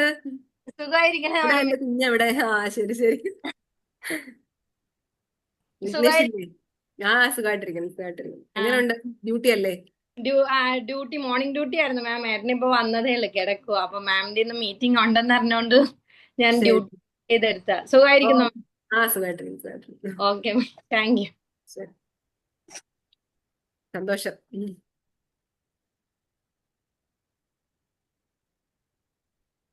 ആരെങ്കിലും ഉണ്ടോ doubts എന്തെങ്കിലും ഉണ്ടെങ്കിൽ? എല്ലാവർക്കും എല്ലാം മനസ്സിലായി തോന്നുന്നു, അതുകൊണ്ട് ആരും ചോദിക്കാത്ത. അതെ അതെ, ഹലോ ഇത് മാം. അടിപൊളി ക്ലാസ്. വിനോദേട്ടാ? നമസ്തേ, ഞാൻ ഡ്യൂട്ടിയിലാണ്. മാം, ഞാൻ വർക്ക് ചെയ്യുന്നത് ക്യാൻസർ ഹോസ്പിറ്റലാണ്. ആ മാസ്റ്റക്ടമി കഴിഞ്ഞ പല പേഷ്യൻസിനും നമ്മൾ പ്രൊഫിലാക്റ്റിക് ഊഫറക്ടമി ചെയ്യാറ്. ആ അപ്പോൾ അവർക്ക് സെയിം സിംറ്റംസ് ഉണ്ടാകുമ്പോൾ അതൊരു വലിയ പ്രതിസന്ധിയായിട്ട് മാറാറുണ്ട്. ഇപ്പോൾ ബൈ അതെ അതെ ഏജ് ഉണ്ടാകുമ്പോൾ ഉള്ളതിന് അപ്പുറത്ത് ഉള്ള ഒരു വലിയ പ്രശ്നം പ്രതിസന്ധി കാണുന്നുണ്ട്. അതെ അതെ. അപ്പോൾ ഈ ഹോർമോൺ റീപ്ലേസ്മെന്റ് തെറാപ്പി ആണോ അതിന്? എന്താണ് അവർക്കുള്ള അഡ്വൈസ്? ഇപ്പം ഹോർമോൺ സെൻസിറ്റീവ് ആയിട്ടുള്ള ട്യൂമേഴ്സ് വരുമ്പോൾ നമ്മൾ ഈ ഊഫറക്ടമി പറയാറുണ്ട്. ഇതിലുള്ള ഒരു ഡിഫറൻസ് ഫ്രം അത് മറ്റേ മെനോപോസിനെക്കാട്ടുള്ള വ്യത്യാസം സാറ് പറഞ്ഞതുപോലെ സർജിക്കൽ മെനോപോസ് ആകുമ്പോൾ ഭയങ്കര ഫാസ്റ്റ് ആയിട്ടാണ് അവർക്ക്. ഇപ്പൊ ഇന്നിപ്പോ ഓവർ എടുത്ത് അവർക്ക് നാളെ തൊട്ട് ഈ സിംറ്റംസ് എല്ലാം വരും. മറ്റേത് ഒരു സ്ലോ ആയിട്ടാണ് വരുന്നത്. ഇവർക്ക് അത് പറ്റില്ല. സർജിക്കൽ മെനോപോസ് ആകുമ്പോൾ ഭയങ്കര എക്സസീവ് ആയിട്ടും ഭയങ്കര ഫാസ്റ്റ് ആയിട്ടും ഈ സിംറ്റംസ് വരും. അപ്പൊ ഇവർക്ക് നമുക്ക് ഹോർമോൺ HRT അല്ലാതെ തന്നെ നമുക്ക് ഓൾട്ടർനേറ്റീവ് തെറാപ്പീസ് ഉണ്ട്. എന്നുവെച്ചാൽ നമുക്ക് ഈ ഇവരുടെ സിംറ്റംസിനെ മാത്രം അഡ്രസ് ചെയ്തുകൊണ്ടുള്ള കാര്യങ്ങൾ നമുക്ക് ചെയ്യാൻ പറ്റും. എന്നുവെച്ചാൽ വേറെ അതർ ഈസ്ട്രജൻ റിസപ്റ്റേഴ്സ് ഇല്ലാത്ത, അഫക്ട് ചെയ്യാത്ത രീതിയിൽ, ഇപ്പം ബ്രസ്റ്റ് എടുത്തു, വേറെ പല പല ഓർഗൻസ് നമുക്ക് ബോഡിയിലുണ്ട് ഇത് സെൻസിറ്റീവ് ആയിട്ടുള്ളത്. അപ്പൊ അങ്ങനത്തെ ട്രീറ്റ്മെന്റ് നമുക്ക് കൊടുക്കാൻ പറ്റും. അപ്പൊ ഓൾട്ടർനേറ്റീവ് തെറാപ്പി മാത്രമേ നമുക്ക് ഇങ്ങനെയുള്ളവർക്ക് കൊടുക്കാൻ പറ്റൂ. HRT as such is not advised for hormone sensitive tumours. Thank you. Hi, good evening ma'am. Good evening. Ma'am, എനിക്കൊരു ഡൗട്ട്. ഈ സെഷൻ വളരെ നല്ലൊരു സെഷൻ ആയിരുന്നു. First of all thank you so much for the session. And അതിലൊരു doubt ഉള്ളതെന്ന് വെച്ച് കഴിഞ്ഞാൽ, ഈ മെനോപോസിന്റെ ടൈമിൽ നമുക്ക് ഡൈജഷനും അതുപോലെ തന്നെ ഗട്ട് ഹെൽത്തിനെ ഇത് അഫക്റ്റ് ചെയ്യുന്നുണ്ടോ? പിന്നെ ആ ഒരു സ്റ്റേജിൽ, അങ്ങനെയുള്ള ആ ഒരു സ്റ്റേജിൽ നമ്മൾ പ്രോബയോട്ടിക്സ് എടുക്കേണ്ട ആവശ്യകതയുണ്ടോ? അതോ നോർമലായിട്ട് തന്നെ അതിനെ ഹാൻഡിൽ ചെയ്യാനായിട്ട് നോർമൽ മെഡിസിൻസ്, ഇപ്പം നമ്മൾ ആന്റിബയോട്ടിക്സ് അങ്ങനെ എന്തെങ്കിലും ഗ്യാസ്ട്രിസിന് വേണ്ടിയിട്ടുള്ള മെഡിസിൻസ് എടുക്കുകയാണോ? അതോ പ്രോബയോട്ടിക്സും കൂടെ നമ്മൾ കൺസേൺഡ് ആവേണ്ട ഒരു ടോപ്പിക് ആണോ മെനോപോസ് എന്നുള്ളത്? അതാണ് എൻ്റെ ഒരു ഡൗട്ട്. അപ്പം ഈ ഗട്ട് ഹെൽത്തിനെ പറ്റി പറഞ്ഞല്ലോ. ഈസ്ട്രോജൻ ശരിക്കും പറഞ്ഞാൽ ഗട്ടിനെ അഫക്ട് ചെയ്യുന്ന ഒരു സംഭവമാണ്. എന്ന് വെച്ചാൽ അത് പക്ഷെ ആൾക്കാരും അത്രയും റിയലൈസ് ചെയ്യുന്നില്ല. അപ്പൊ ഈ സമയത്ത് കുറെ ഡൈജഷൻ പ്രോബ്ലംസ് അല്ലെങ്കിൽ ഗ്യാസ്ട്രിക് ഇഷ്യൂസ് ഇതെല്ലാം ഉണ്ടാവാറുണ്ട്. ഈസ്ട്രോജന്റെ ഒരു ഈസ്ട്രോബൊളോം എന്നാണ് പറയുന്നത്. ഗ്യാസ്ട്രിക് ഒരു ബാക്ടീരിയ അഫക്ട് ചെയ്യുന്ന ഒരു കണ്ടീഷനാണ്. അപ്പൊ ഇത് ചെയ്യുമ്പോൾ ശരിക്കും പറഞ്ഞാൽ നമ്മൾ പ്രോബയോട്ടിക്സിനെ കാട്ടി നമ്മുടെ ഡയറ്റിലുള്ള ഫൈബർ കണ്ടന്റ് നമ്മൾ ഇൻക്രീസ് ചെയ്യണം. നല്ല ഹെൽത്തി ആയിട്ടുള്ള ഫൈബേഴ്സ് നമ്മൾ യൂസ് ചെയ്യണം. റിഫൈൻഡ് കാർബോഹൈഡ്രേറ്റ്സ് കുറയ്ക്കണം. അപ്പൊ നമുക്ക് ബോഡിയിൽ ഫൈബർ കണ്ടന്റ് കൂടുതലുള്ള, റിഫൈൻഡ് ആയിട്ടുള്ള കാര്യങ്ങൾ അല്ലെങ്കിൽ ഫാറ്റ് കണ്ടന്റ് കൂടുതലുള്ളതാകുമ്പോൾ നമ്മുടെ സിംറ്റംസ് കൂടും. അപ്പൊ എപ്പോഴും നമുക്ക് പ്രോബയോട്ടിക്സ് എടുക്കാൻ പറ്റില്ലല്ലോ. പിന്നെ not all probiotics are effective for every one. ഇപ്പൊ ശരിക്കും പറഞ്ഞാൽ എന്റെ ഗട്ട് പോലെ ആയിരിക്കത്തില്ല പാർവതിയുടെ ഗട്ട് അല്ലെങ്കിൽ ജ്യോതിയുടെ ഗട്ട്. അപ്പൊ അതുകൊണ്ട് എല്ലാവരും ഒരു നോർമൽ പ്രോബയോട്ടിക്സ് എടുക്കുന്നതിനെക്കാട്ടിയും നമ്മൾ പ്രോബയോട്ടിക് റിച്ച് ആയിട്ടുള്ള ഫുഡ് ഇൻക്ലൂഡ് ചെയ്യാൻ ശ്രമിക്കണം. ലൈക്ക് ഗാർഡ് അല്ലെങ്കിൽ ഫൈബർ കണ്ടന്റ് കൂടുതലുള്ളത്, സ്പൈസി ആയിട്ടുള്ള ഫുഡ് അവോയ്ഡ് ചെയ്യുക. ഹെൽത്തി ആയിട്ടുള്ള ഒരു ഓൾട്ടർനേറ്റീവ് ഡയറ്റ് പാറ്റേൺ, ഇപ്പം നമ്മൾ ഈ മെഡിറ്ററേനിയൻ ഡയറ്റ് ഒക്കെ എന്ന് പറയുന്ന പോലെ വെജിറ്റബിൾസ് ആൻഡ് ഫ്രൂട്ട്സും ആൻഡ് സീഡ്സ് ഒക്കെ കൂടുതൽ എടുക്കുമ്പോൾ നമ്മൾ we are timing the gut bacteria. അല്ലേ? അപ്പൊ നമ്മൾ നമ്മുടെ ഗട്ട് ബാക്ടീരിയ നമ്മൾ പഠിപ്പിക്കണം, ഇതാണ് നിങ്ങൾക്ക് കിട്ടാൻ. അപ്പൊ നമ്മൾ പതുക്കെ പതുക്കെ നമ്മുടെ ആ ഒരു ഗട്ടിനെ നമുക്ക് കൊണ്ടുവരാൻ പറ്റും കറക്റ്റ് ആയിട്ടുള്ള രീതിയിൽ. അപ്പൊ എപ്പോഴും നമുക്ക് പ്രോബയോട്ടിക്സ് ഒരു നമ്മുടെ ഒരു ഇറ്റ് ക്യാൻ ബി ഇൻക്ലൂഡഡ്, പക്ഷെ അതൊരു നമ്മൾ റുട്ടീൻലി ഇൻക്ലൂഡ് ചെയ്തിട്ടുള്ളതായിരുന്നു. പിന്നെ another thing is that we can, ഇപ്പൊ അത്രയ്ക്ക് പ്രോബ്ലം ഉള്ളവർക്ക് നമ്മളിപ്പോ ഞാൻ പറഞ്ഞില്ലേ എന്റെ സെന്ററിൽ നമ്മൾ ചെയ്യുന്ന ഒരു കാര്യം ഞാൻ പറയാം. നമ്മൾ ഗട്ട് ഫംഗ്ഷൻ ടെസ്റ്റ് നോക്കും. Gut Okay. ഫംഗ്ഷൻ ടെസ്റ്റ് നോക്കുമ്പോൾ നമുക്ക് അറിയാൻ പറ്റും വാട്ട് ഇസ് ഡെഫിഷ്യൻ, അല്ലെങ്കിൽ ഏത് സ്പീഷീസ് ആണ് നിങ്ങൾക്ക് കുറവ്, എന്താണ്. ഇപ്പൊ അതിൽ നമുക്ക് we can make personalise probiotics. അപ്പം നമുക്ക് ആവശ്യമുള്ള പ്രോബയോട്ടിക്സ് ഏതാണ്. ഇപ്പൊ എല്ലാവരുടെയും gut bacteria is not the same, എല്ലാ സ്പീഷീസും അല്ലായിരിക്കും, ചിലപ്പോൾ ഡൈവേഴ്സ് സ്പീഷീസ് ആയിരിക്കും. അപ്പൊ better is that you take personalise probiotics. അപ്പൊ അത് ശരിക്കും makes a huge difference. Not like ഒരു എല്ലാവരും കാർഡടിച്ച് വെടിയിക്കുന്ന പോലെ എല്ലാവരും ഒരേ പ്രോബയോട്ടിക്സ് അല്ല. ശരിക്കും പറഞ്ഞാൽ അതൊരു മിത്താണ്, എല്ലാവർക്കും പ്രോബയോട്ടിക്സ് വേണം എന്ന് വിചാരിക്കുന്നത്. അപ്പൊ കൂടുതലായിട്ട് പ്രോട്ടീനും ഫൈബറും, അപ്പൊ അത് നമ്മുടെ സ്ട്രെങ്ത് ആണ്. ഫൈബർ കണ്ടന്റ് നമ്മൾ അതെ എപ്പോഴും നമ്മൾ സ്ത്രീകൾക്ക് പ്രോട്ടീൻ കണ്ടന്റ് കൂടുതൽ വേണം, ആൻഡ് ഫൈബർ കണ്ടന്റ് കൂടുതലാക്കണം. പിന്നെ നമ്മൾ ഒരു ഏർലി ഡിന്നർ എടുക്കുക, ആക്ടിവിറ്റി കൂട്ടുക, മൂവ്മെന്റ്സ് കൂട്ടുക, ഇതെല്ലാം നമ്മുടെ ഗട്ട് ഹെൽത്തിനെ ഇംപ്രൂവ് ചെയ്യും. Thank you ma'am. Welcome. Ma'am Good evening, comment ma'am. ബോക്സിൽ ഇവിടെ മാം നല്ലൊരു സെക്ഷൻ ആയിരുന്നു. എൻ്റെ പേര് ഹിമ എന്നാണ്. Thank you. ഒത്തിരി ഒത്തിരി ഇൻഫോർമേറ്റീവ് ആയിട്ട് വളരെ ഇമ്പോർട്ടൻ്റ് ആയിട്ട് ലേഡീസ് അറിഞ്ഞിരിക്കേണ്ട ഒരു നല്ലൊരു ക്ലാസ് ആയിരുന്നു. ഇത് അറേഞ്ച് ചെയ്ത ജ്യോതിനെയും ഗ്രൂപ്പിനെയും അഭിനന്ദിക്കുന്നു. പിന്നെ മാഡം പറഞ്ഞല്ലോ ഓൺലൈൻ കൺസൾട്ടേഷൻ ഉണ്ടെന്നുള്ള വിവരം. അപ്പം എനിക്ക് അതിന്റെ ഡീറ്റെയിൽസ് ഒന്ന് കിട്ടിയാൽ കൊള്ളായിരുന്നു. ഞാൻ ഇതിന്റെ ഫോൺ നമ്പർ താഴെ കൊടുത്തിട്ടുണ്ടായിരുന്നു.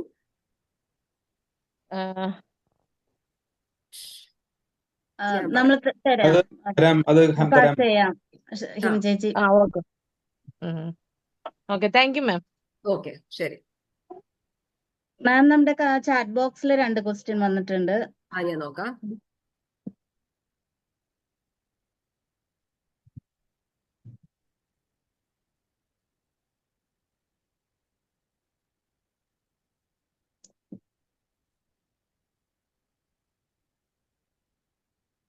റീഡ് ചെയ്യണോ? ഒന്ന് വായിക്കാവോ?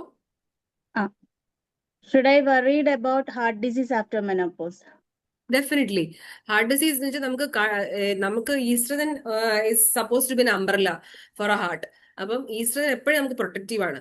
As the oestrogen levels reduce, നമ്മുടെ എല്ലാ കാർഡിയോവാസ്കുലർ ഹെൽത്തിനെ ഏറ്റവും ഇമ്പോർട്ടന്റ് ആയിട്ട് അഫക്ട് ചെയ്യുന്നത് അതാണ്. നമുക്കിപ്പം പീരിയഡ്സ് ഉള്ള ആൾക്കാർക്ക് കാർഡിയോ പ്രോബ്ലംസ് കാണാറില്ല. എത്ര സ്ത്രീകളാണ് 40 വയസ്സിൽ അല്ലെങ്കിൽ 45 വയസ്സിൽ MI വന്ന് പ്രോബ്ലം വരുന്നത് കണ്ടിട്ടുള്ളത്? എപ്പോഴും നമുക്ക് മെനോപോസ് കഴിഞ്ഞിട്ടേ കാർഡിയക് പ്രോബ്ലം വരുള്ളൂ. അതുകൊണ്ടാണ് പ്രീ മെനോപോസ് ആയിരിക്കുമ്പോഴേ നമ്മൾ ഹെൽത്തിനെ നമ്മൾ ശ്രദ്ധിക്കുന്നതാണ്. നമ്മൾ മെനോപോസ് ആയി കഴിയുമ്പോൾ നമുക്ക് ആ കുടയില്ലാതെ നമ്മൾ വെയിലത്ത് പോകുന്ന പോലെയാണ് നമ്മൾക്ക് മെനോപോസ് വന്നു കഴിയുമ്പോൾ നമുക്ക് കാർഡിയോവാസ്കുലർ ഇഷ്യൂസ് വരുന്നത്. അപ്പം ഈസ്ട്രജൻ പോകുമ്പോൾ നമ്മൾ അതികഠിനമായ വെയിലത്ത് അല്ലെങ്കിൽ മഴയത്ത് നമ്മൾ കുടയില്ലാതെ വെളിയിറങ്ങുന്ന പോലെയാണ് കാർഡിയോവാസ്കുലർ ഹെൽത്തിനെ ഈ മെനോപോസ് എഫക്ട് ചെയ്യുന്നത്. ഡെഫിനറ്റ്ലി നമ്മുടെ HDL levels, LDL, apoB protein B എല്ലാം നമ്മൾ ചെക്ക് ചെയ്യണം. ആൻഡ് ഹൈ സെൻസിറ്റിവിറ്റി CRP, ഈ ഇത്രയും കാര്യങ്ങൾ അതുകൊണ്ടാണ് ലിപ്പിഡ് പ്രൊഫൈൽ ഞാൻ പ്രത്യേകം ചെക്ക് ചെയ്യാൻ പറഞ്ഞത്. എപ്പോഴും നമുക്കിപ്പം നമ്മൾ ലിപ്പിഡ് പ്രൊഫൈൽ ചെക്ക് ചെയ്യുമ്പം HDL കൊളസ്ട്രോൾ, നല്ല കൊളസ്ട്രോൾ എപ്പോഴും ഒരു യങ് വിമന് കൂടുതലായിരിക്കും. ആസ് യു അപ്രോച്ച് മെനോപോസ് നമ്മുടെ നല്ല കൊളസ്ട്രോൾ കുറഞ്ഞുകൊണ്ടേയിരിക്കും. ഗുഡ് കൊളസ്ട്രോൾ കുറയുമ്പോൾ നമ്മുടെ മറ്റ് കൊളസ്ട്രോൾ, ബാഡ് കൊളസ്ട്രോളിന്റെ എല്ലാത്തിന്റെ എഫക്ട് നമുക്ക് വരും. അപ്പൊ അതുകൊണ്ട് കാർഡിയോവാസ്കുലർ ഹെൽത്ത് നമ്മൾ ഏറ്റവും ഇമ്പോർട്ടന്റ് ആയിട്ട് you should be aware. Second question വായിക്കട്ടെ മാം. How often we need to do pap smear test after 40 years? After 40 നമ്മളിപ്പോ ഇയർലി പാപ്സ്മിയർ ആണ് നമ്മൾ പറയുന്നത്. അപ്പൊ അതിൽ എന്തെങ്കിലും ഒരു പ്രോബ്ലം ഉണ്ടെങ്കിൽ അറ്റ്ലീസ്റ്റ് എവറി 3 years എങ്കിലും നിങ്ങൾ ചെയ്യണം. ഇപ്പൊ സപ്പോസ് ഒരു ഇഷ്യൂ ഉണ്ട്, ഇപ്പൊ ഒരു ഇൻഫ്ലമേഷൻ കണ്ടു, പാപ്സ്മിയറിൽ നമ്മൾ എപ്പോഴും പാപ്സ്മിയറിൽ ഇൻഫ്ലമേറ്ററി സ്മിയർ എന്നൊക്കെയാണ് നമ്മൾ എപ്പോഴും കാണുന്നത്. അപ്പൊ അത് ട്രീറ്റ് ചെയ്തിട്ട് ഒരു at least do A repeat test after 6 months അല്ലെങ്കിൽ ഒരു 1 year. നാട്ടിൽ വരുമ്പോൾ ഒന്ന് ചെക്ക് ചെയ്യാൻ നല്ലത്. എന്തെങ്കിലും ഒരു ഇഷ്യൂ കണ്ടിട്ടുണ്ടെങ്കിൽ definitely you should repeat after 1 year അല്ലെങ്കിൽ 6 months. അപ്പൊ നമ്മുടെ ഒരു റുട്ടീൻ നമ്മുടെ ഒരു ഹെൽത്ത് ചെക്കപ്പ് പ്രോട്ടോകോൾസിൽ, പ്രത്യേകിച്ച് ഇന്ത്യയിലൊന്നും അങ്ങനെ ഒരു പ്രോട്ടോകോൾ ഇല്ല. അപ്പൊ ഔട്ട്സൈഡ് വെസ്റ്റേൺ കൺട്രീസിലെല്ലാം നമുക്ക് അങ്ങനെ ഒരു പ്രോട്ടോകോൾ, ഇയർലി പാപ്സ്മിയർ അവർ വിളിക്കും. നിങ്ങളുടെ പാപ്സ്മിയർ ടെസ്റ്റ് സമയമാകുമ്പോൾ ഹോസ്പിറ്റലിൽ നമുക്ക് കോൾ വരും. ഇവിടെ നമുക്ക് അങ്ങനെ ഒരു റൊട്ടീൻ ഇതില്ലാത്തതുകൊണ്ട് നമ്മൾ തന്നെ മുൻകൈ എടുത്ത് ചെയ്താലേ വഴിയുള്ളൂ. നമ്മൾ ഈ പാപ്സ്മിയർ പോലെ തന്നെ ഇപ്പൊ അത് ഇയർലി ചെയ്യണമെന്ന് പറഞ്ഞു. അതേപോലെ തന്നെ ഇയർലി അല്ലെങ്കിൽ ഒരു നിശ്ചിത കാലയളവില് നമ്മൾ സ്ത്രീകൾ ചെയ്യേണ്ട ടെസ്റ്റുകൾ ഒന്ന് ബ്രീഫ് ചെയ്യാൻ പറ്റുമോ മാം? ജസ്റ്റ് ഞാനത് ഡീറ്റെയിൽ ആയിട്ട് പറയണ്ട, ഓൾറെഡി കേട്ടായിരുന്നു സെഷനിൽ നമ്മൾ ഓക്കെ, ഞാൻ പറയാം. ഒരു പറഞ്ഞിരുന്നു. എപ്പോഴും നമ്മളൊരു complete blood count, lipid profile, thyroid test, vitamin D, മറ്റേ ഫാസ്റ്റിംഗ് ഇൻസുലിൻ, TSH എഴുതിയായിരുന്നോ? Fasting insulin, TSH, CBC, vitamin D. Fasting blood sugar, lipid profile,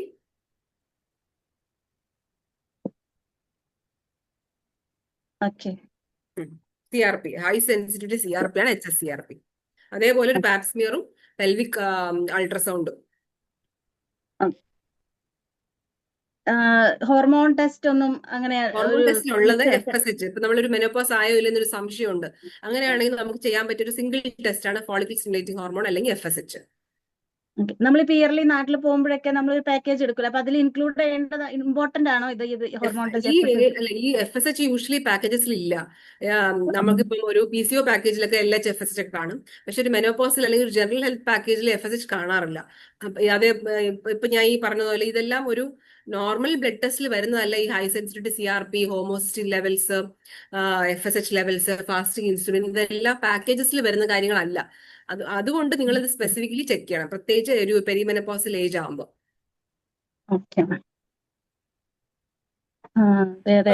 Subi ഉണ്ടെന്ന് തോന്നുന്നു. സുബി ഏതാണ്ട് ക്വസ്റ്റ്യൻ ചോദിക്കും. Subi.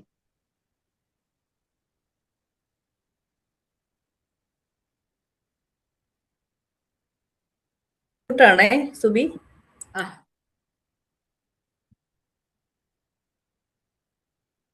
Hello, good evening madam. Good evening. Madam, ഒത്തിരി നല്ല class ആയിരുന്നു കേട്ടോ. ആദ്യം തന്നെ ഇത് ഭയങ്കര യൂസ്ഫുൾ ആയിപ്പോയി എല്ലാവർക്കും. എനിക്ക് ഒത്തിരി ഇഷ്ടമായി. ഞാൻ 37 ഇയേഴ്സ് ആണ്, മെനോപോസിലേക്ക് ആയിട്ടില്ല. എന്നാലും സിംറ്റംസും കാര്യങ്ങളും എല്ലാം മാഡം പറഞ്ഞൊക്കെ വളരെ കറക്റ്റ് ആയിട്ട് സ്റ്റാർട്ട് ചെയ്തിട്ടുണ്ട്. എന്നോട് ഒരുപാട് ഫ്രണ്ട്സ് ഇതിനെപ്പറ്റി ചോദിച്ചിട്ടുണ്ട്. 30-40+ ഉള്ള ഫ്രണ്ട്സ് ഒക്കെ ഉണ്ട്. അപ്പൊ അവർക്ക് എല്ലാവർക്കും കൂടെ വേണ്ടിയിട്ടാണ് ഞാനിപ്പോ ചോദിക്കുന്നത്. മെനോപോസ് എന്ന് കേട്ടതേ ഞാൻ ഒരു ഫിലിമാ ഓർമ്മ വന്നേ, നമ്മുടെ സ്റ്റാർ എന്ന് പറഞ്ഞൊരു ഫിലിം. പൃഥ്വിരാജ് അതിനകത്തൊരു ഡോക്ടറായിട്ട്. അപ്പൊ അദ്ദേഹം ഇങ്ങനെ ജസ്റ്റ് അതിനകത്ത് പറഞ്ഞത് എനിക്ക് ഓർമ്മയുണ്ട്, മെനോപോസ് ഒരു പോസ് മാത്രമാണ്, സ്റ്റോപ്പ് അല്ല. അപ്പൊ നമുക്കത് മേഡം പറഞ്ഞ അതേപോലെ തന്നെ നമുക്കതൊരു സെക്കൻഡ് സ്പ്രിംഗ് സീസൺ ആയിട്ട് അങ്ങനെ എടുക്കാന്ന്. പക്ഷെ അതിനകത്ത് അദ്ദേഹം തന്നെ പറഞ്ഞിട്ടുണ്ട്, അദ്ദേഹം എങ്ങനെ ഷീലു എന്നാന്ന് തോന്നുന്നു അതിന്റെ അഭിനയിച്ച സ്ത്രീയുടെ പേര്. അപ്പം ആ പുള്ളിക്കാരത്തിയുടെ ഹസ്ബൻഡിന് അത് മനസ്സിലാവുന്നില്ല. അതായത് ഹസ്ബൻഡിന് ഇത് പറഞ്ഞിട്ടും അവര് എന്തുവാ ഗോസ്റ്റ് അങ്ങനെയൊക്കെ ഉള്ള രീതിയിൽ, അത് വേറെ, അത് ഫിലിമാണ്, അത് ഫിലിം നമുക്ക് അത്ര പറ്റത്തില്ല. പക്ഷെ ആ ഫിലിമിനകത്ത് പറഞ്ഞേക്കുന്ന ഒരു തീം എന്ന് പറഞ്ഞാൽ ഇത് ഹസ്ബൻഡ് ഫാമിലി ആയിട്ട് കേൾക്കണം. അതുകൊണ്ടാണ് നമ്മൾ സാരഥിയിൽ ഇങ്ങനെ ഒരു ഇത് വെച്ചതെന്ന് എനിക്ക് തോന്നുന്നു. അതായത് ആദ്യം തന്നെ സാരഥിയുടെ സെൻട്രൽ കമ്മിറ്റിയോട് ഞാൻ ഒരുപാട് നന്ദി പറയുന്നു. ഇത് ഫാമിലി ആയിട്ട് തന്നെ കേൾക്കേണ്ടതാണ്. അപ്പൊ ഫാമിലിയിൽ കുറച്ച് എന്റെ ഹസ്ബൻഡ് അടക്കം എല്ലാരും കുറച്ച് പേരൊക്കെ കയറിയിട്ടുണ്ട്.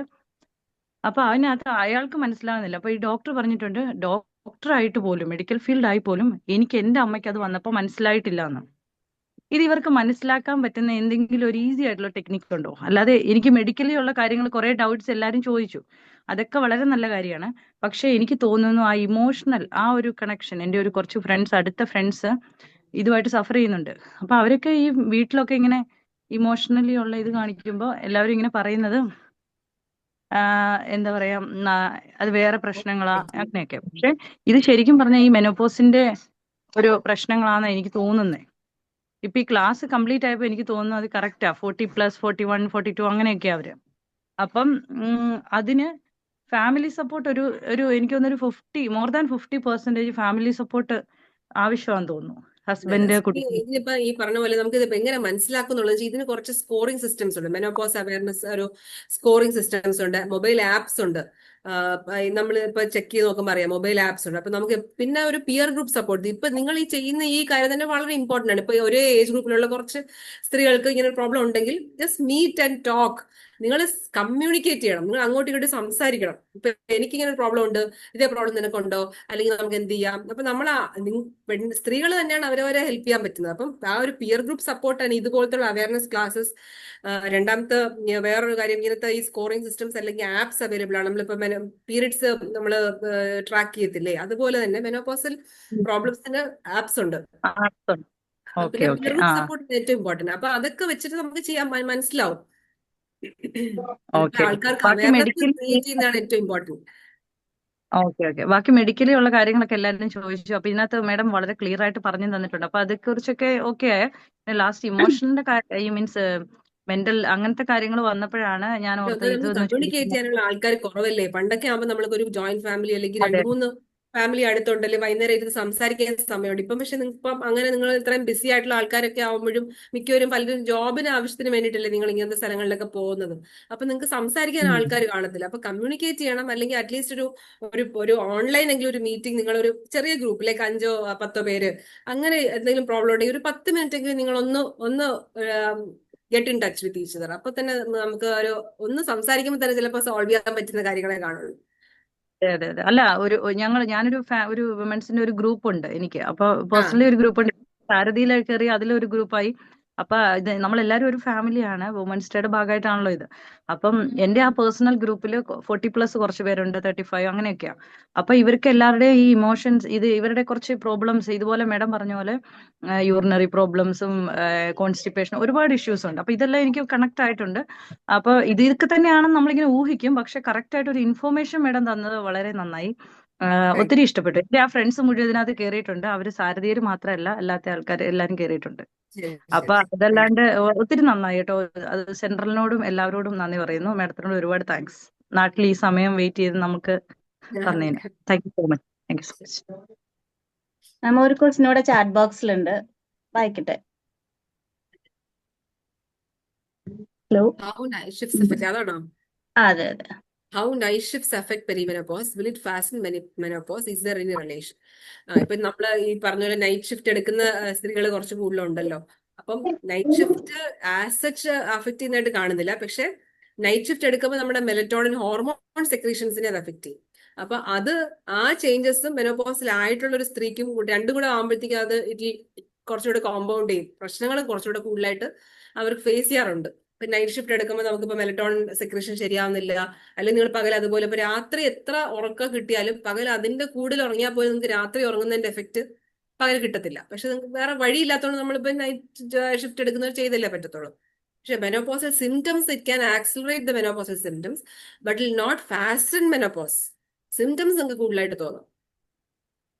എന്നുവെച്ചാൽ നമുക്കിപ്പോ ആ ഒരു നൈറ്റ് ഒരു സ്ലീപ്പ് ഹൈജീൻ മെയിൻറ്റെയിൻ ചെയ്യാൻ പറ്റുന്നില്ല, ഒരു പാറ്റേൺ സെറ്റ് ചെയ്യാൻ പറ്റുന്നില്ല, സിർക്കേഡിയൻ റിതം ഡിസ്ട്രപ്റ്റഡ് ആയി പോകും. ഇതെല്ലാം കാരണം നമുക്ക് ആ ഒരു പെരിമെനോപോസൽ സിംറ്റംസ് ഉള്ളവർക്ക് കൂടുതലായിട്ട് അത് തോന്നും. അല്ലാതെ മെനോപോസ് ആസച്ച് നിങ്ങൾക്ക് ഇപ്പോൾ ഒരു 40-50 വയസ്സ് ഒരു 55-ലാണ് നിങ്ങൾ മെനോപോസ് അറ്റൈൻ ചെയ്യുന്നെങ്കിൽ അത് ആ ഏജിൽ വ്യത്യാസം വരത്തില്ല. പക്ഷെ സിംറ്റംസ് കൂടുതലായിട്ട് പ്രശ്നങ്ങൾ ഉണ്ടാക്കാം. പിന്നെ എപ്പോഴും സ്ട്രെസ് ലെവൽസ് കൂടുതലാകുമ്പോൾ നമ്മുടെ ബോഡിയിൽ ചേഞ്ചസ് വരുമല്ലോ. ഈ നൈറ്റ് ഷിഫ്റ്റ് എടുക്കുന്ന ഒരു ജോബ് റിലേറ്റഡ് സ്ട്രെസ് ഡേയിൽ എടുക്കുന്നതിനെക്കാട്ടി കൂടുതൽ സ്ട്രെസ്ഫുൾ ആയിട്ട് നമുക്ക് നമ്മുടെ ബോഡിയിൽ അതിന്റെ എഫക്റ്റ് ഉണ്ടാവും. ഞാൻ ആൻസർ ചെയ്തെന്ന് വിചാരിക്കുന്നു. രമ്യ അതാണോ ഉദ്ദേശിച്ചത്?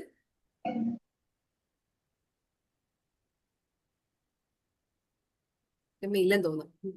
രമ്യ നിമൽ.